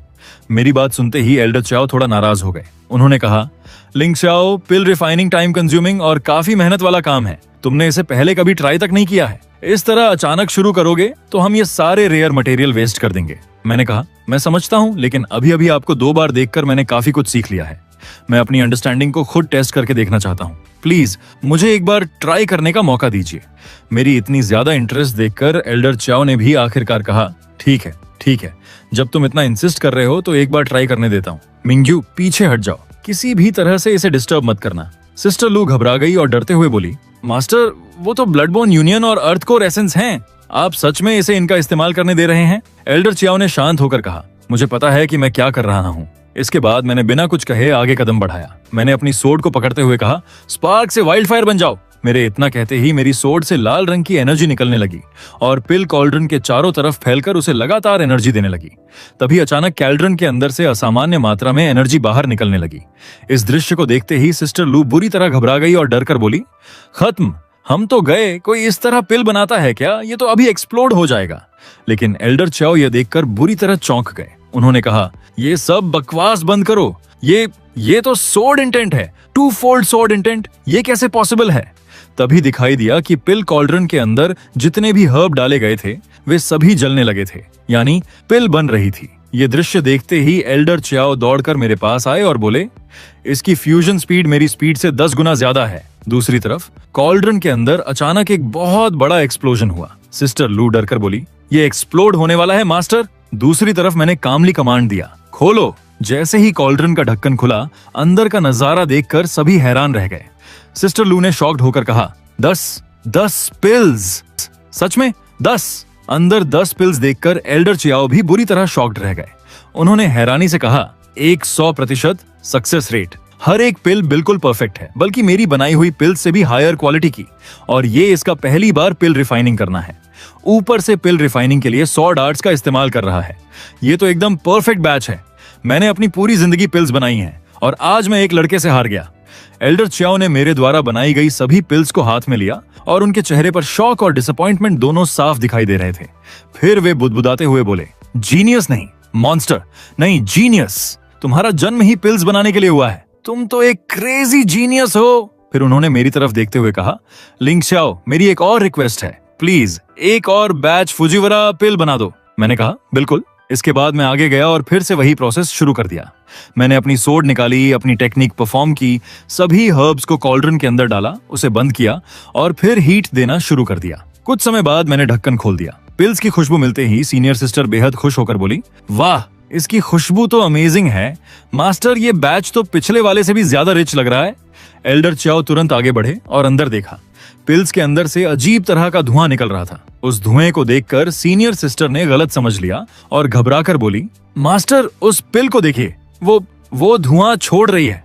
लेकिन एल्डर चियाओ जानते थे कि वो क्या चीज है। वे शौक में बोले, वो धुआं नहीं है, पिल मिस्ट। सिस्टर लू ने हैरानी से पूछा, पिल मिस्ट? ये फिर क्या होता है? एल्डर चियाओ का हाथ हल्का हल्का कांपने लगा। वे बेहद शॉक्ड होकर बोले, ये प्रीमियम ग्रेड से भी ऊपर का एक हायर लेवल है। जब कोई पिल अपनी असली परफेक्शन तक पहुंच जाती है, तब उसका एसेंस पूरी तरह कंडेंस होकर मिस्ट में बदल जाता है। अगर किसी पिल में पिल मिस्ट मौजूद हो तो उसकी इफेक्टिवनेस कम से कम 20% बढ़ जाती है और इसका कोई साइड इफेक्ट भी नहीं होता। ये एक लेजेंडरी स्किल है, सिर्फ 8th ग्रेड एल्केमिस्ट ही ऐसा कर सकते हैं। इसके बाद एल्डर चियाओ मेरे पास आए और बोले, लिंग शाओ, नहीं नहीं, लिंग, मास्टर लिंग, नहीं नहीं, लियाओ, क्या तुम मेरे डायरेक्ट डिसाइपल बनना चाहते हो? मेरे असली डिसाइपल बनो। जब तक तुम डांसिंग पीक पर रहोगे, हमारे सारे मटेरियल्स तुम अपनी मर्जी से इस्तेमाल कर सकते हो। मैंने अपनी जिंदगी में जो कुछ भी सीखा है वो सब तुम्हें सिखाऊंगा। तुम्हें जो चाहिए होगा मैं तुम्हें दूंगा। मैं मन ही मन सोचने लगा, ये बूढ़ा सच में शानदार ऑफर देना जानता है, लेकिन 9 नेदर डीमन सील कल्चरेशन करने के लिए मुझे बहुत सारे रिसोर्सेज की जरूरत है। डांसिंग पीक बेहद रिच है, मेरे लिए ये जगह काफी अच्छी रहेगी। मैंने सिर झुकाकर कहा, डिसाइपल लिंग शाओ, मास्टर, मैं आपको अपना सम्मान अर्पित करता हूँ। एल्डर चियाओ खुशी से बोले, ठीक है, हा हा हा, आज से तुम डांसिंग पीक के यंग मास्टर हो। इस प्रोडिजी को हमारी सेक्ट में ऑफिशियली एक्सेप्ट करो। जब तक डांसिंग पीक हमारे साथ है, चिंग युन पीक के नंबर 1 सेक्ट बनने को लेकर हमें डरने की जरूरत ही क्या है। शायद अपनी जिंदगी में मैं 9 ग्रेड अल्केमिस्ट के थ्रेशहोल्ड तक भी पहुंच सकूं। ये सब सुनकर और देखकर सीनियर सिस्टर लू मन ही मन सोचने लगी और फिर बोली, वाह, पहली बार पिल बनाते ही इसने ची मिस्ट पैदा कर दिया। इसका एल्केमी टैलेंट, क्या ये पहले ही 8th ग्रेड एल्केमिस्ट के लेवल तक पहुंच चुका है? ये नया जूनियर आखिर किस तरह का मॉन्स्टर है? इसके बाद एल्डर चियाओ ने मुझे कई पिल्स देते हुए कहा, याओ, ये लो तुम्हारी 3 बोतल टॉप टियर तिंगवन पिल, और ये एक और बोतल, इसमें ची मिस्ट वाली एक तिंगवन पिल है। ये देखकर मैं काफी खुश हुआ और बोला, धन्यवाद एल्डर चियाओ। एल्डर चियाओ ने कहा, बेटा, तुम सच में एल्केमी में एक जीनियस हो। एक सामान्य पिल मास्टर अगर एक फर्नेस से 3 टॉप क्वालिटी पिल भी निकाल ले तो उसका प्रॉफिट और कॉस्ट लगभग बराबर हो जाता है, लेकिन तुमने एक ही बार में 7 एक्स्ट्रा पिल्स बना दी। मैंने खुशी से कहा, अब समझ आया, एल्केमी में प्रॉफिट इतना ज्यादा है। एल्डर चियाओ, मेरे पास एक आइडिया है, लेकिन पता नहीं मुझे इसे कहना चाहिए या नहीं। एल्डर चियाओ ने कहा, कोई प्रॉब्लम नहीं है, बोलो। मैंने कहा, मैं पिल रूम के साथ मिलकर ग्रेड 6 पिल बनाना चाहता हूँ। मेरी बात सुनकर एल्डर चियाओ हैरान होकर बोले, ग्रेड 6 पिल? लिंग शाओ, क्या तुम्हें पता है कि ग्रेड 6 पिल बनाने के मटेरियल्स कितने एक्सपेंसिव होते हैं? मैं भी हर बार सक्सेस की गारंटी नहीं दे सकता, रिस्क बहुत ज्यादा है। मैंने कहा, मुझे करने दीजिए, मैं हर बैच में पिल रूम को कम से कम 5 पिल्स देने की गारंटी देता हूँ। इसके बाद जितनी भी पिल्स बचेंगी वो सारी मेरी। कैसा रहेगा? मेरी बात सुनकर मास्टर और भी ज्यादा शॉक्ड हो गए। उन्होंने कहा, हर बार 5 पिल्स की गारंटी? तुम सच में बोल रहे हो? मैंने कहा, मैं जब कोई वादा करता हूँ तो उसे निभाता हूँ। मास्टर ने कहा, ठीक है, बढ़िया, डील पक्की। अब मैं मटेरियल्स तैयार करने जा रहा हूँ। धीरे धीरे रात हो गई। मैं अपने रूम में बैठकर कल्चरेशन कर रहा था और मन ही मन सोच रहा था, 9 nether demon suppression seal, top tier earth level technique, बेहद पावरफुल है, लेकिन इसका कंजम्पशन भी भयानक है। पहले एक बार ट्राई करके देखता हूँ। तभी मैंने महसूस किया, क्या सिर्फ एक प्रीमियम हॉर्न पिल से एक एनर्जी रोटेशन कंप्लीट हो गया? मैं इस पर यकीन नहीं कर सकता। फिर भी अभी इनफ नहीं है। मैं सिर्फ फर्स्ट लेवल के अंतिम स्टेज तक ही पहुंच पाया हूँ। ये टेक्निक तो जैसे एक अथाह गड्ढा है। इसके बाद मैंने अपने पास मौजूद सारी पिल्स एक साथ खा ली।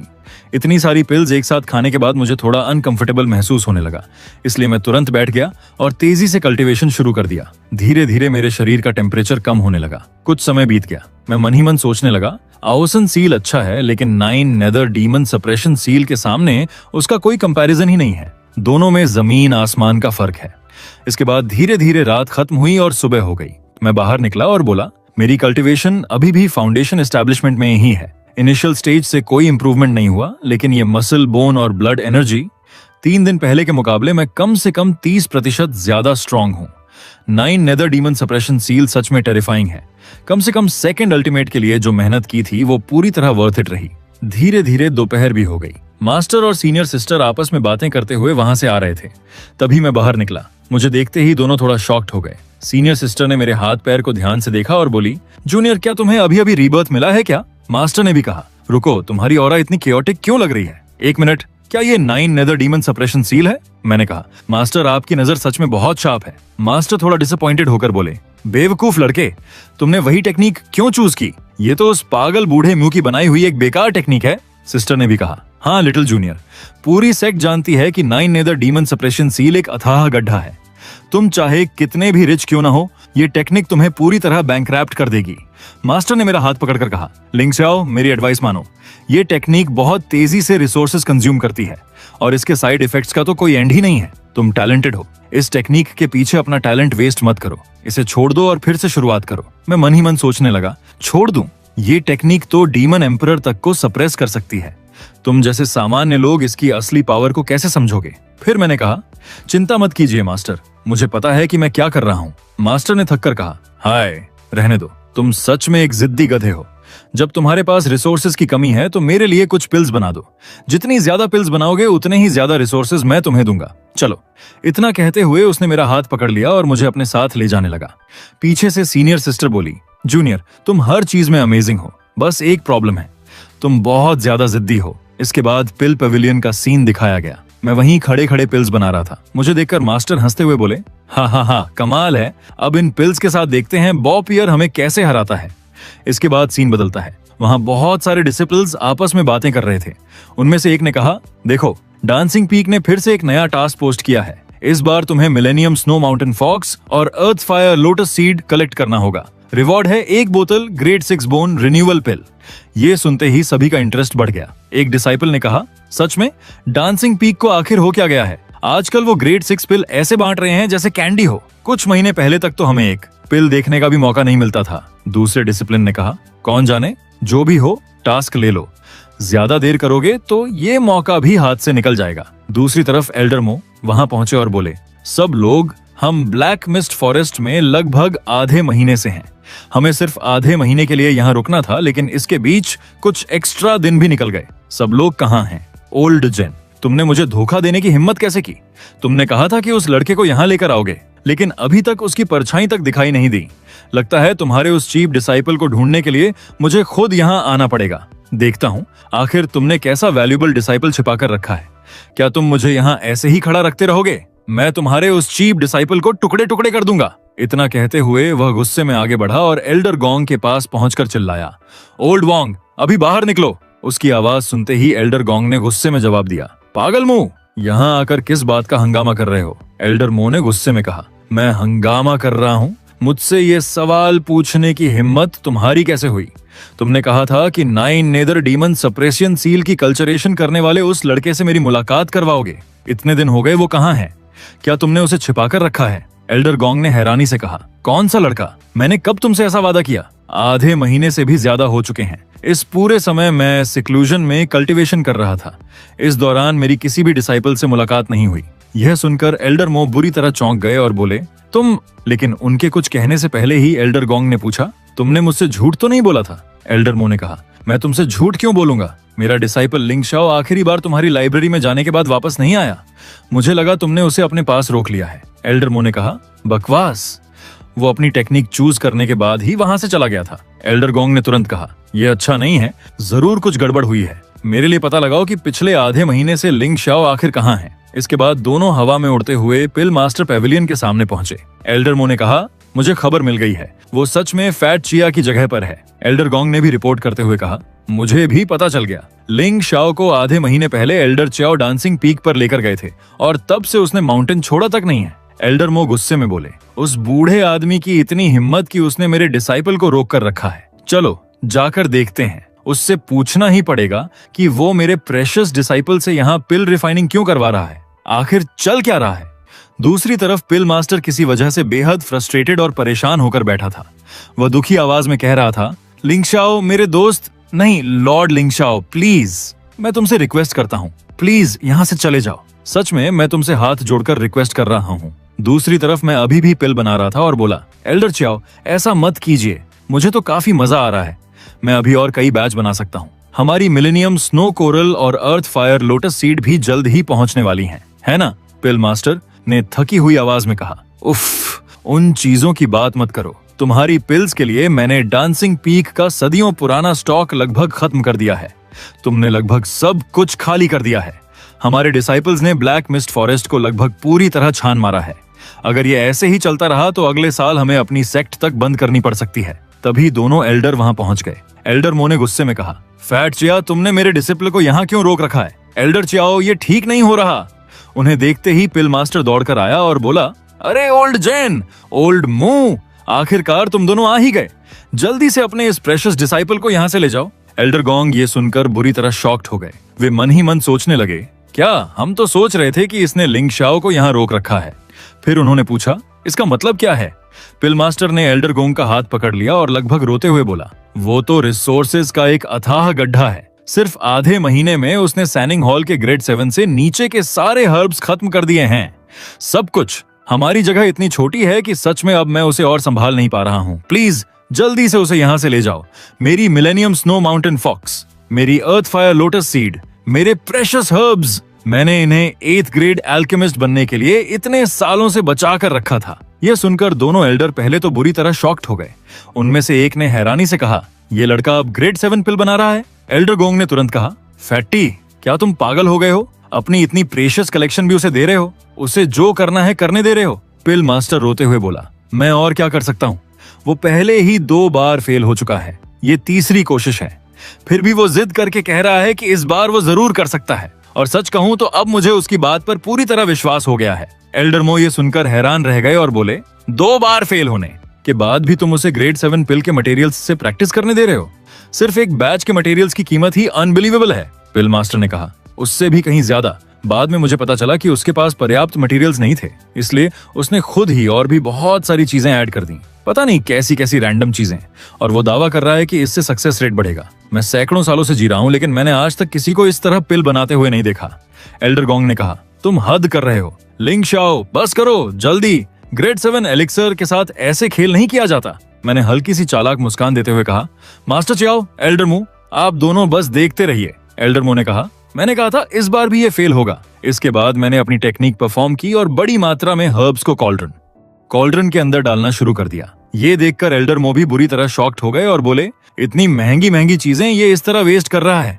तभी कॉल्ड्रन जोर जोर से कांपने लगा। ये नजारा देखकर एल्डर गोंग भी बेहद शॉक्ड हो गए। कुछ ही देर बाद कॉल्ड्रन का ढक्कन अपने आप खुल गया और अंदर से एक तेज पर्पल ग्लो चारों तरफ फैल गई।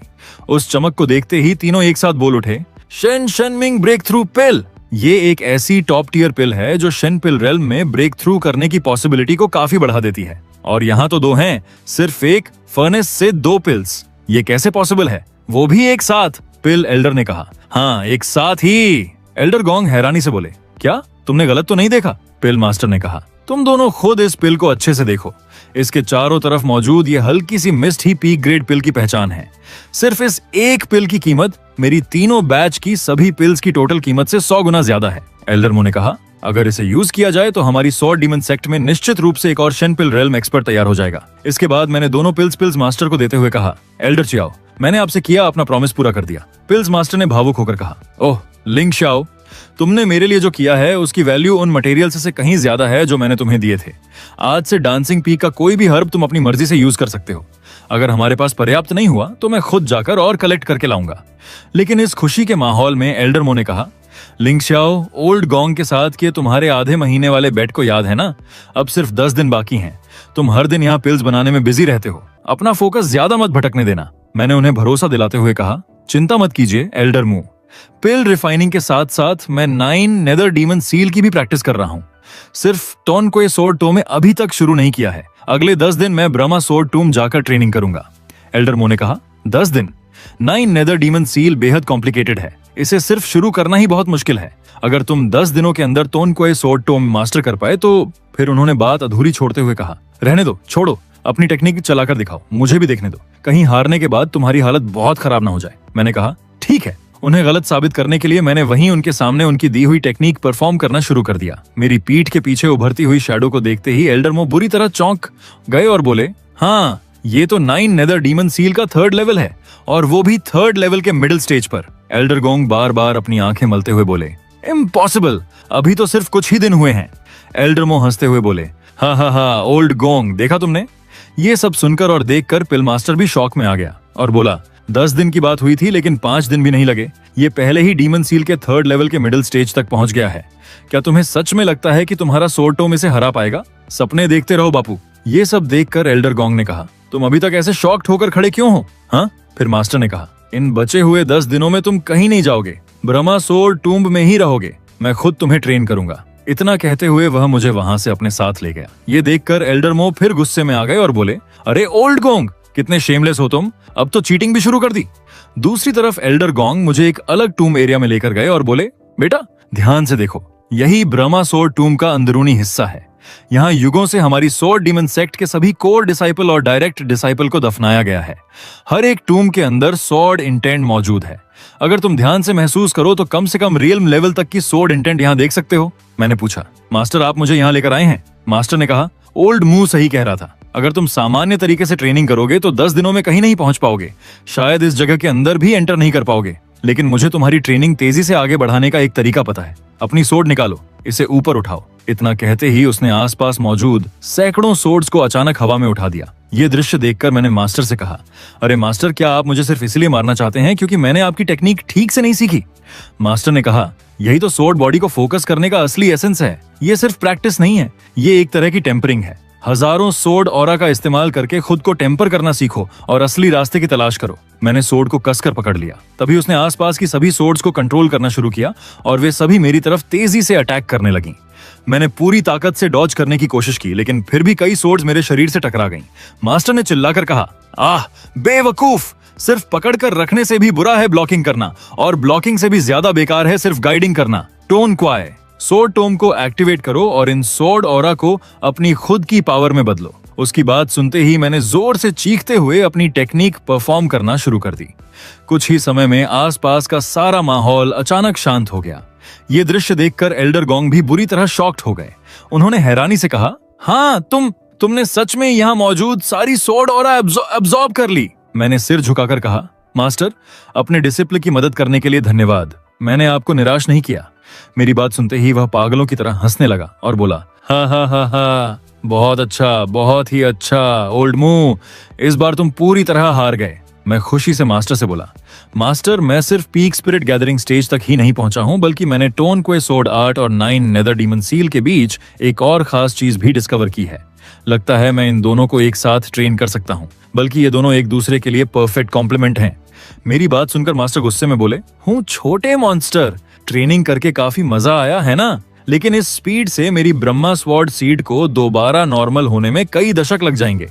तुम अब कभी यहाँ अपना पैर नहीं रखोगे। मैंने सिर पर हाथ रखते हुए कहा, सॉरी मास्टर। हाय मास्टर, मैंने सोचा नहीं था कि बात इतनी आगे बढ़ जाएगी। तो अब मैं कहाँ ट्रेनिंग करूं?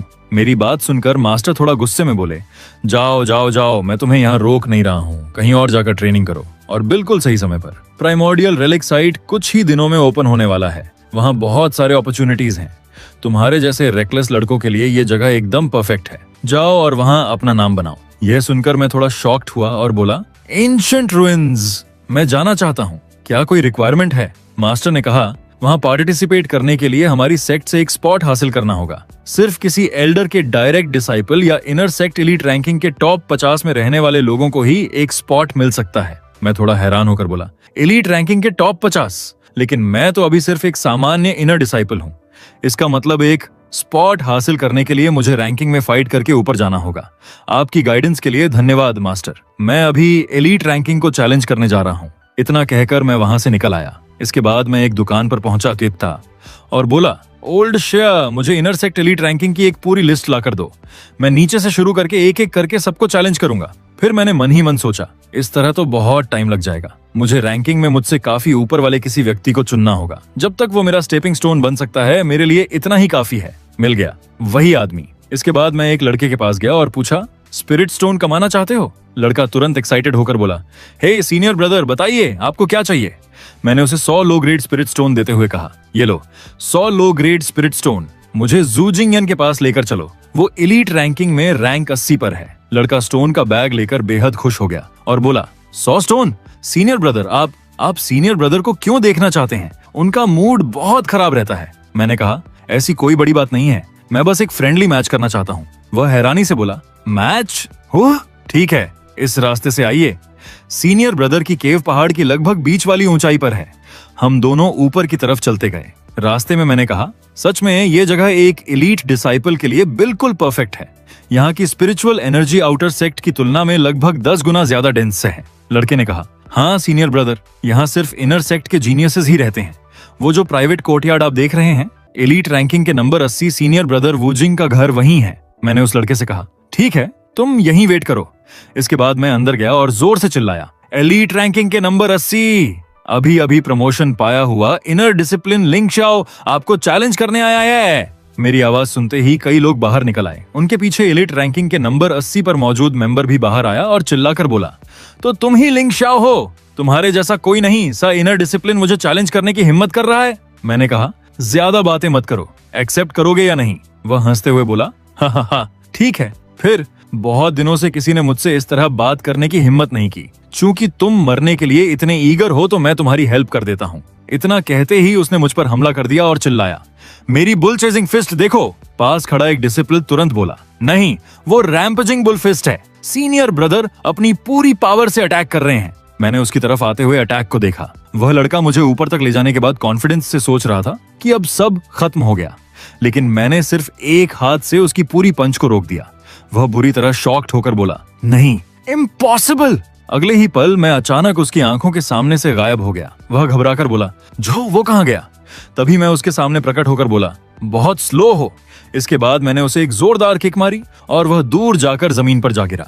आसपास खड़े लोगों में से एक चौंक कर बोला, उसने सिर्फ एक हिट में जू जिंगयान को हरा दिया। दूसरा हैरानी से बोला, क्या मैं सपना देख रहा हूँ? ये आदमी आखिर किस तरह का मॉन्स्टर है? मैंने जोर से कहा, नेक्स्ट वन, अगले वाले के पास चलो। वहां मौजूद लड़के ने घबराकर पूछा, सीनियर ब्रदर अब कहाँ जाना है? मैंने कहा, एलीट रैंकिंग नंबर 60, वूचिंग। इसके बाद हम दोनों चलते चलते वहां पहुंच गए। वहां पहले से ही काफी लोग मौजूद थे। उनमें से एक ने मुझे पहचान लिया और हैरानी से कहा, अरे देखो, वो लड़का फिर वापस आ गया। अब उसका टारगेट है सीनियर ब्रदर वूचिंग। ये बंदा सच में हार्डकोर है। पास खड़ा एक मोटा लड़का बोला, वूचिंग एलीट रैंकिंग में नंबर 60 पर है। उसकी ब्लेजिंग सोर्ड टेक्निक एकदम परफेक्ट है। जो लड़का मुझे यहाँ तक लेकर आया था उसने कहा, सीनियर ब्रदर, ये वूचिंग जू जिंगयन से बहुत ज्यादा पावरफुल है। क्या हमें सच में इसे चैलेंज करना चाहिए? मैंने उसे हाथ से रोकते हुए कहा, इससे कोई फर्क नहीं पड़ता। इसके बाद मैंने जोर से चिल्लाकर कहा, outer disciple Ling Shao challenge करने आया है। Elite ranking number 60, senior brother Wuching को मैं चैलेंज करता हूँ। सीनियर ब्रदर, प्लीज मुझे अपनी गाइडेंस दीजिए। तभी अंदर से वही रेड ड्रेस वाला लड़का बाहर आया, जिसे मैंने काफी पहले उसकी टेक्निक के जरिए चोट पहुंचाई थी। मुझे देखते ही वह तुरंत मेरे पास आया और रिस्पेक्ट के साथ बोला, मास्टर। ओह सीनियर ब्रदर, आप। ये देखकर एक डिसाइपल हैरानी से बोला, रुको, ये क्या चल रहा है? वूचिंग ने इसे सीनियर ब्रदर कहा। मोटा लड़का हैरानी से बोला, क्या मैंने सही सुना? लिंग शाओ तो एक आउटर डिसिप्लिन था, है ना? पास खड़ा छोटा लड़का बोला, ओह, तो आखिर यहाँ हो क्या रहा है? रेड ड्रेस वाला लड़का बोला, सीनियर ब्रदर, क्या आपको मैं याद हूँ? ट्रेडिंग प्लाजा में आपकी सिर्फ एक बात ने मेरी आंखें खोल दी थी। आपने मुझे ब्लेजिंग सोर्ड टेक्निक की असली डेप्थ समझाई थी। अगर आप नहीं होते तो मैं अभी भी अपने बॉटलनेक में फंसा होता और आगे नहीं बढ़ पाता। मैंने हल्की सी स्माइल के साथ कहा, तो तुम वही लड़के हो, लगता है तुमने काफी इंप्रूवमेंट किया है। वह लड़का बोला, सीनियर ब्रदर, आप मेरी बहुत ज्यादा तारीफ कर रहे हैं। आपने जो स्वॉर्ड इंटेंट के एसेंस के बारे में बताया था, मैं अभी जाकर बस उसका थोड़ा सा हिस्सा समझना शुरू कर पाया हूँ। अगर आप आज मुझे चैलेंज करने आए हैं तो मेरे पास आपसे लड़ने की कोई क्वालिफिकेशन नहीं है। मैं अपनी हार एक्सेप्ट करता हूँ। ये दृश्य देखते ही वहां मौजूद सभी लोग बुरी तरह शॉक्ड हो गए। एक आदमी तो हैरानी से बोल पड़ा, बिना लड़े ही हार मान ली। सीनियर ब्रदर वू ने सीधे सरेंडर कर दिया। मोटा लड़का बोला, हे भगवान, ये लिंग शाओ आखिर है कौन? इसने तो वूचिंग को सोड टेक्निक तक सिखाई है। वूचिंग ने कहा, सीनियर ब्रदर, आप यहाँ तक पहुंच गए हैं तो जरूर इनर सेक्ट में एंटर करना चाहते होंगे, है ना? आपका नेक्स्ट टारगेट कौन है? मैं आपको वहां तक रास्ता दिखाकर ले चलता हूँ। मैंने कहा, एलीट रैंकिंग नंबर 40, चुयुआन लियांग। वूचिंग ने तुरंत कहा, सीनियर ब्रदर, चुयुआन लियांग की कल्टीवेशन पहले ही साइलेंट सी स्टेज के फर्स्ट रियलम तक पहुंच चुकी है। इसके अलावा उसकी फॉलिंग फीदर स्वॉर्ड आर्ट को हैंडल करना भी बेहद मुश्किल है। सुना है उसने फेदर स्टाइल का 10% मास्टर कर लिया है। उसका स्वॉर्ड अटैक एक पल के लिए भी नहीं रुकता, बिल्कुल लगातार होती बारिश की तरह। सामने वाले को सांस लेने तक का मौका नहीं मिलता। मैंने कहा, इससे कोई फर्क नहीं पड़ता, रास्ता दिखाओ। वूचिंग ने कहा, ठीक है सीनियर ब्रदर, इस तरफ आइए। वूचिंग के साथ चलते हुए हम हुआन लियांग के घर के सामने पहुंचे। वहां पहुंचते ही वूचिंग ने जोर से चिल्लाकर कहा, हुआन लियांग, बाहर आओ और लड़ो। तभी अंदर से हुआन लियांग बाहर निकला और एरोगेंस के साथ बोला, वूचिंग, तुम मेरे ओपोनेंट नहीं हो, मेरा टाइम वेस्ट मत करो। वूचिंग ने कहा, मैं तुम्हें चैलेंज करने नहीं आया हूं, सीनियर ब्रदर लिंग शाओ आए हैं। हुआन लियांग थोड़ा शॉक्ड हुआ और बोला, एक आउटर डिसाइपल होकर भी मुझे चैलेंज करने की हिम्मत कर रहा है? मैंने कहा, ज्यादा बातें करने की जरूरत नहीं है, सिर्फ एक राउंड काफी है। मेरी बात सुनते ही वह गुस्से में आ गया और बोला, एक राउंड? बड़ी बड़ी बातें, देखते हैं तुम्हारे अंदर कितनी पावर है। आउटसाइडर, जब न्याय की पुकार होती है तो एक चीख ही 10 बातों के बराबर होती है। इतना कहते ही उसने कई सोर्ड्स मेरी तरफ फेंक दी। ये देखकर एक डिसाइपल बोला, ये सीनियर ब्रदर की सिग्नेचर मूव है, इसके सामने कोई भी 3 सेकंड से ज्यादा टिक नहीं पाया है। दूसरा डिसाइपल बोला, लिंग शाओ इसे डॉज क्यों नहीं कर रहा? क्या ये पागल हो गया है? मेरे साथ आए हर व्यक्ति को हैरानी हो रही थी कि मैं आखिर रिएक्ट क्यों नहीं कर रहा और उन अटैक्स को डॉज करने की कोशिश भी क्यों नहीं कर रहा। लेकिन जैसे ही वो सोर्ड्स मेरे करीब पहुंची, मैंने उन्हें बिना कोई एफर्ट किए वहीं डिस्ट्रॉय कर दिया। ये देखकर हुआन लियांग की आंखें फैल गईं और वह शॉक्ड होकर बोला, इम्पॉसिबल। इतना कहते ही उसने खुद मुझ पर अटैक कर दिया। मैंने उसकी स्वॉर्ड को सीधे अपने हाथ से पकड़ लिया। ये दृश्य देखकर उसका दिमाग जैसे काम करना ही बंद कर दिया। वह कांपती आवाज में बोला, वो उसने मेरी सोर्ड को नंगे हाथों से पकड़ लिया। इसके बाद उसने अपनी सोर्ड को मेरे हाथ से छुड़ाने के लिए पूरी ताकत लगा दी और उसे खींचने लगा। मैंने हल्की सी स्माइल के साथ कहा, समझ गया, तुम्हारी फॉलिंग फेदर सोर्ड आर्ट काफी इंटरेस्टिंग है। बाहर खड़ा एक व्यक्ति शॉक्ड होकर बोला, एक ही हिट में खत्म। दूसरा तो पूरी तरह अलग लेवल की बात कर रहा था। ये सच में इंसान है भी या नहीं? उसके पास खड़े एक व्यक्ति ने कहा, वो कोयुन का फुल पावर अटैक था और इसने उसे सिर्फ अपने हाथ से रोक दिया। तभी लिंग शाओ की स्वॉर्ड अचानक उसके हाथ से छूट गई। मैंने तुरंत आगे बढ़कर उसकी कॉलर पकड़ ली और उसे जोरदार तरीके से जमीन पर पटक दिया। आसपास खड़े सभी लोग हैरानी से लिंग शाओ को देखते रह गए कि वो आखिर इतनी आसानी से जमीन पर कैसे गिर गया। ये दृश्य देखकर वो चिंग तुरंत बोला, सीनियर ब्रदर, आप तो एक सोर्ड कल्टिवेटर हैं, है ना? फिर आपको देखकर ऐसा क्यों लग रहा है जैसे आप एक बॉडी कल्टिवेटर हों? मैंने उसे समझाते हुए कहा, जब सोर्ड ट्रेनिंग और बॉडी ट्रेनिंग दोनों अपने हाईएस्ट लेवल तक पहुंच जाते हैं तो शरीर नेचुरली पावरफुल हो जाता है और वैसे भी इस तरह दिखने में ज्यादा कूल नहीं लगता। वूचिंग भी हंसते हुए बोला, ओह हा, कूल तो है ही। मैंने कहा, नेक्स्ट वन, एलीट रैंकिंग में नंबर 20 कौन है? वो कहाँ है? वूचिंग ने जल्दी से कहा, senior brother, 1 minute. Elite ranking के टॉप 20 में मौजूद हर व्यक्ति कम से कम साइलेंट सी स्टेज के सेकंड रेल्म से ऊपर है। थोड़ा धीरे आगे बढ़ना बेहतर रहेगा। मैंने उसे सीधे मना करते हुए कहा, नहीं, बहुत स्लो है, एक छोटा गोल रखते हैं, आज ही टॉप 10 में पहुंचूंगा। मेरी बात सुनकर वहां मौजूद सभी लोग शॉक्ड हो गए। तभी किसी ने कहा, हाँ, कुछ लो लेवल साइलेंट सी स्टेज बिगिनर्स को हराकर खुद को अनबीटेबल समझने लगे हो क्या? ये बात सुनते ही सभी लोग उस आवाज की तरफ मुड़ गए। वह लड़का रैंकिंग में 4th पोजीशन पर था और उसका नाम ताई युआन शुआन था। उसने ठंडी आवाज में कहा, आउटर डिसाइपल्स हमेशा जरूरत से ज्यादा कॉन्फिडेंट होते हैं, है ना? सिर्फ फर्स्ट रियलम साइलेंट सी कल्चरेटर कोयुआन लियांग को हराकर अब एक ही दिन में टॉप 10 में जाने की बड़ी बड़ी बातें कर रहा है। आउटर डिसिपल्स सच में अपनी लिमिट नहीं जानते। उसे देखते ही वूतांग ने सम्मान से कहा, सीनियर ब्रदर चेन, आपको मेरा सम्मान। ताई युआन शुआन ने लिंग शाओ की तरफ देखते हुए कहा, लिंग शाओ, तुम्हारे बारे में सुना है कि तुम काफी एरोगेंट हो, लेकिन मैंने नहीं सोचा था कि तुम इतने रेकलेस भी होगे। एलीट रैंकिंग चैलेंज एक समय में सिर्फ एक व्यक्ति के साथ किया जा सकता है, यही सेक्ट का रूल है। तुम रूल तोड़ रहे हो, लॉ तुम्हारा मामला हैंडल करेगा। मैंने शांत होकर कहा, रूल तो रूल है, लेकिन इंसान के पास टाइम भी लिमिटेड होता है। मैं बस थोड़ा टाइम बचाना चाहता था। ताइयुआन शुआन हंसते हुए बोला, हा हा हा हा, सही कहा, इससे काफी टाइम बच जाएगा। चूंकि तुम इतने कॉन्फिडेंट हो तो मैं तुम्हें एक चांस देता हूँ। मैं अपनी पावर को तुम्हारे स्पिरिट गैदरिंग लेवल तक लोअर कर दूंगा। अगर तुम मेरे 10 मूव्स संभाल पाए तो, नहीं 10 नहीं, सिर्फ 3 मूव्स। अगर तुम मेरे 3 अटैक सरवाइव कर पाए तो मैं खुद एल्डर से तुम्हारे रैंकिंग चैलेंज के बारे में बात करूंगा। तुम्हें एक दिन में जितनी बार चाहो चैलेंज करने की परमिशन मिल जाएगी। कैसा रहेगा? मैंने कहा, 3 मूव्स की जरूरत नहीं है, एक ही मूव में फैसला कर लेते हैं। वूतांग घबराकर बोला, ओह वाह ब्रदर लिंग, ऐसा मत कीजिए। ब्रदर चेन की ब्लेड टेक्निक एक अलग ही लेवल की है। मैंने उसकी बात इग्नोर करते हुए कहा, अगर तुम हार गए तो सिर्फ मेरी रैंकिंग का इशू सॉल्व करना ही काफी नहीं होगा, तुम्हें मेरे एक सवाल का जवाब भी देना होगा। ताइयुआन शुआन हंसते हुए बोला, हा हा हा, ठीक है, अगर मैं हार गया तो सिर्फ एक सवाल नहीं, 10 100 जितने चाहो उतने सवाल पूछना। अब अपनी सोर्ड निकालो। मैंने बिना कुछ कहे अपनी सोर्ड निकाली और कहा, स्पार्क्स इग्नाइट द प्रेरी।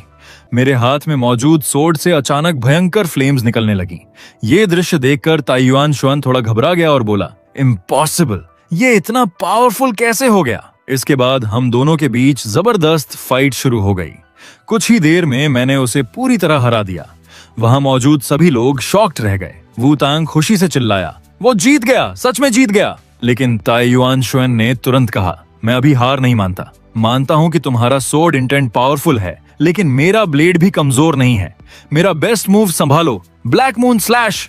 उसने अपनी सबसे पावरफुल मूव मुझ पर अप्लाई कर दी। मैंने भी अपनी सोर्ड से उसका अटैक डिफेंड किया और उसकी सोर्ड को सीधे हवा में उड़ा दिया। ताइयुआन शुआन की सोर्ड दूर जाकर जमीन पर गिरी। वह कुछ पल उसे देखता रहा, फिर शांत होकर बोला, मैं हार गया, मैं पूरी तरह कन्विंस्ड हूं। तुम्हारा 20% स्वॉर्ड इंटेंट मेरे 10% ब्लेड इंटेंट से बहुत ऊपर है। मैं खुद एल्डर के पास जाकर तुम्हारे चैलेंज के बारे में एक्सप्लेन करूंगा। चिंता मत करो, तुम्हें चैलेंज करने में कोई प्रॉब्लम नहीं होगी। मैंने भी कहा, धन्यवाद। तभी वूतांग दौड़कर मेरे पास आया और एक्साइटेड होकर बोला, ब्रदर लिंग, आप इनक्रेडिबल हैं। अब चलिए सीधे 10th पोजीशन को चैलेंज करते हैं, नहीं 9th पोजीशन को चैलेंज करते हैं।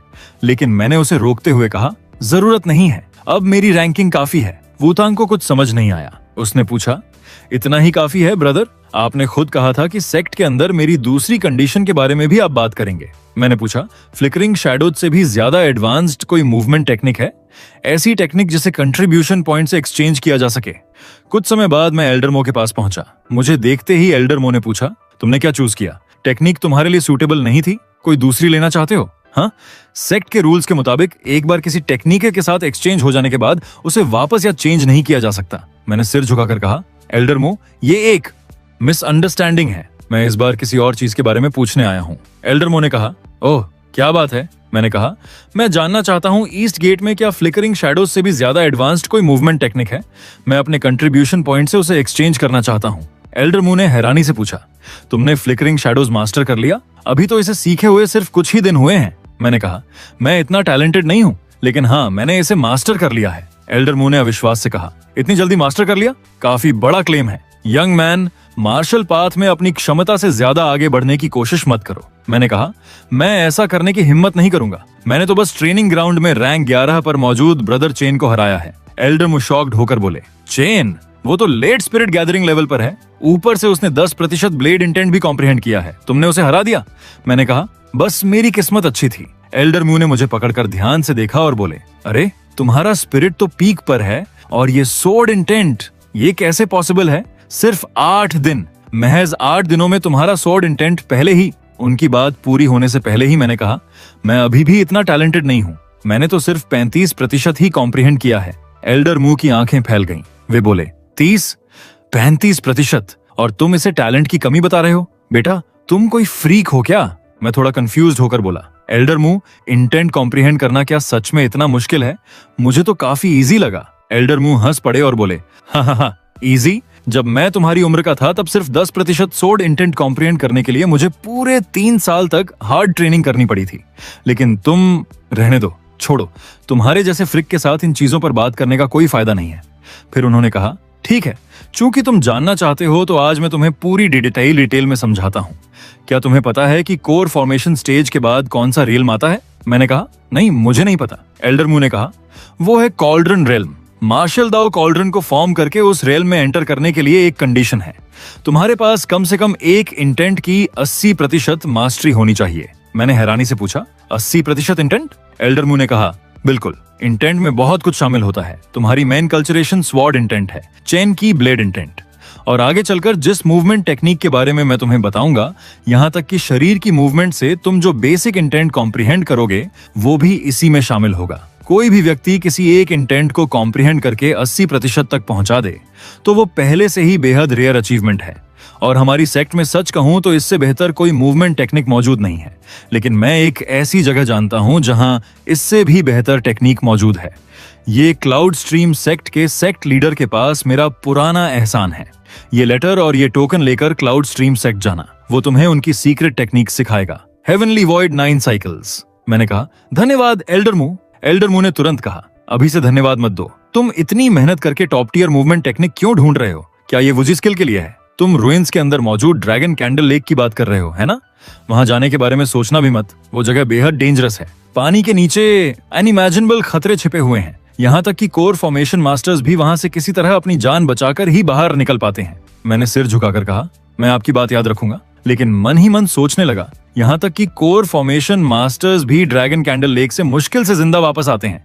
इसका मतलब अंदर जरूर कोई एक्स्ट्राऑर्डिनरी चीज मौजूद होगी। एल्डरमू ने आगे कहा, cloud stream sect eastern skywind nation में स्थित है। जगह काफी दूर है, तुम्हें बीस्ट फॉरेस्ट पार करना पड़ेगा जो काफी डेंजरस है, लेकिन तुम्हारी स्पीड को देखते हुए रुइंस के ओपन होने से पहले तुम वापस आ सकते हो। तुम्हारे पास पर्याप्त टाइम रहेगा। मैंने कहा, चिंता मत कीजिए एल्डरमू, रुइंस के ओपन होने से पहले मैं वापस आ जाऊंगा। चलो आज का वीडियो यहीं तक रखते हैं, क्योंकि मेरे एग्जाम्स अभी तक खत्म नहीं हुए हैं। इसी वजह से वीडियो बनाने में भी थोड़ा बहुत उल्टा पुल्टा हो रहा है और सही से अच्छी स्टोरी भी नहीं मिल पा रही है।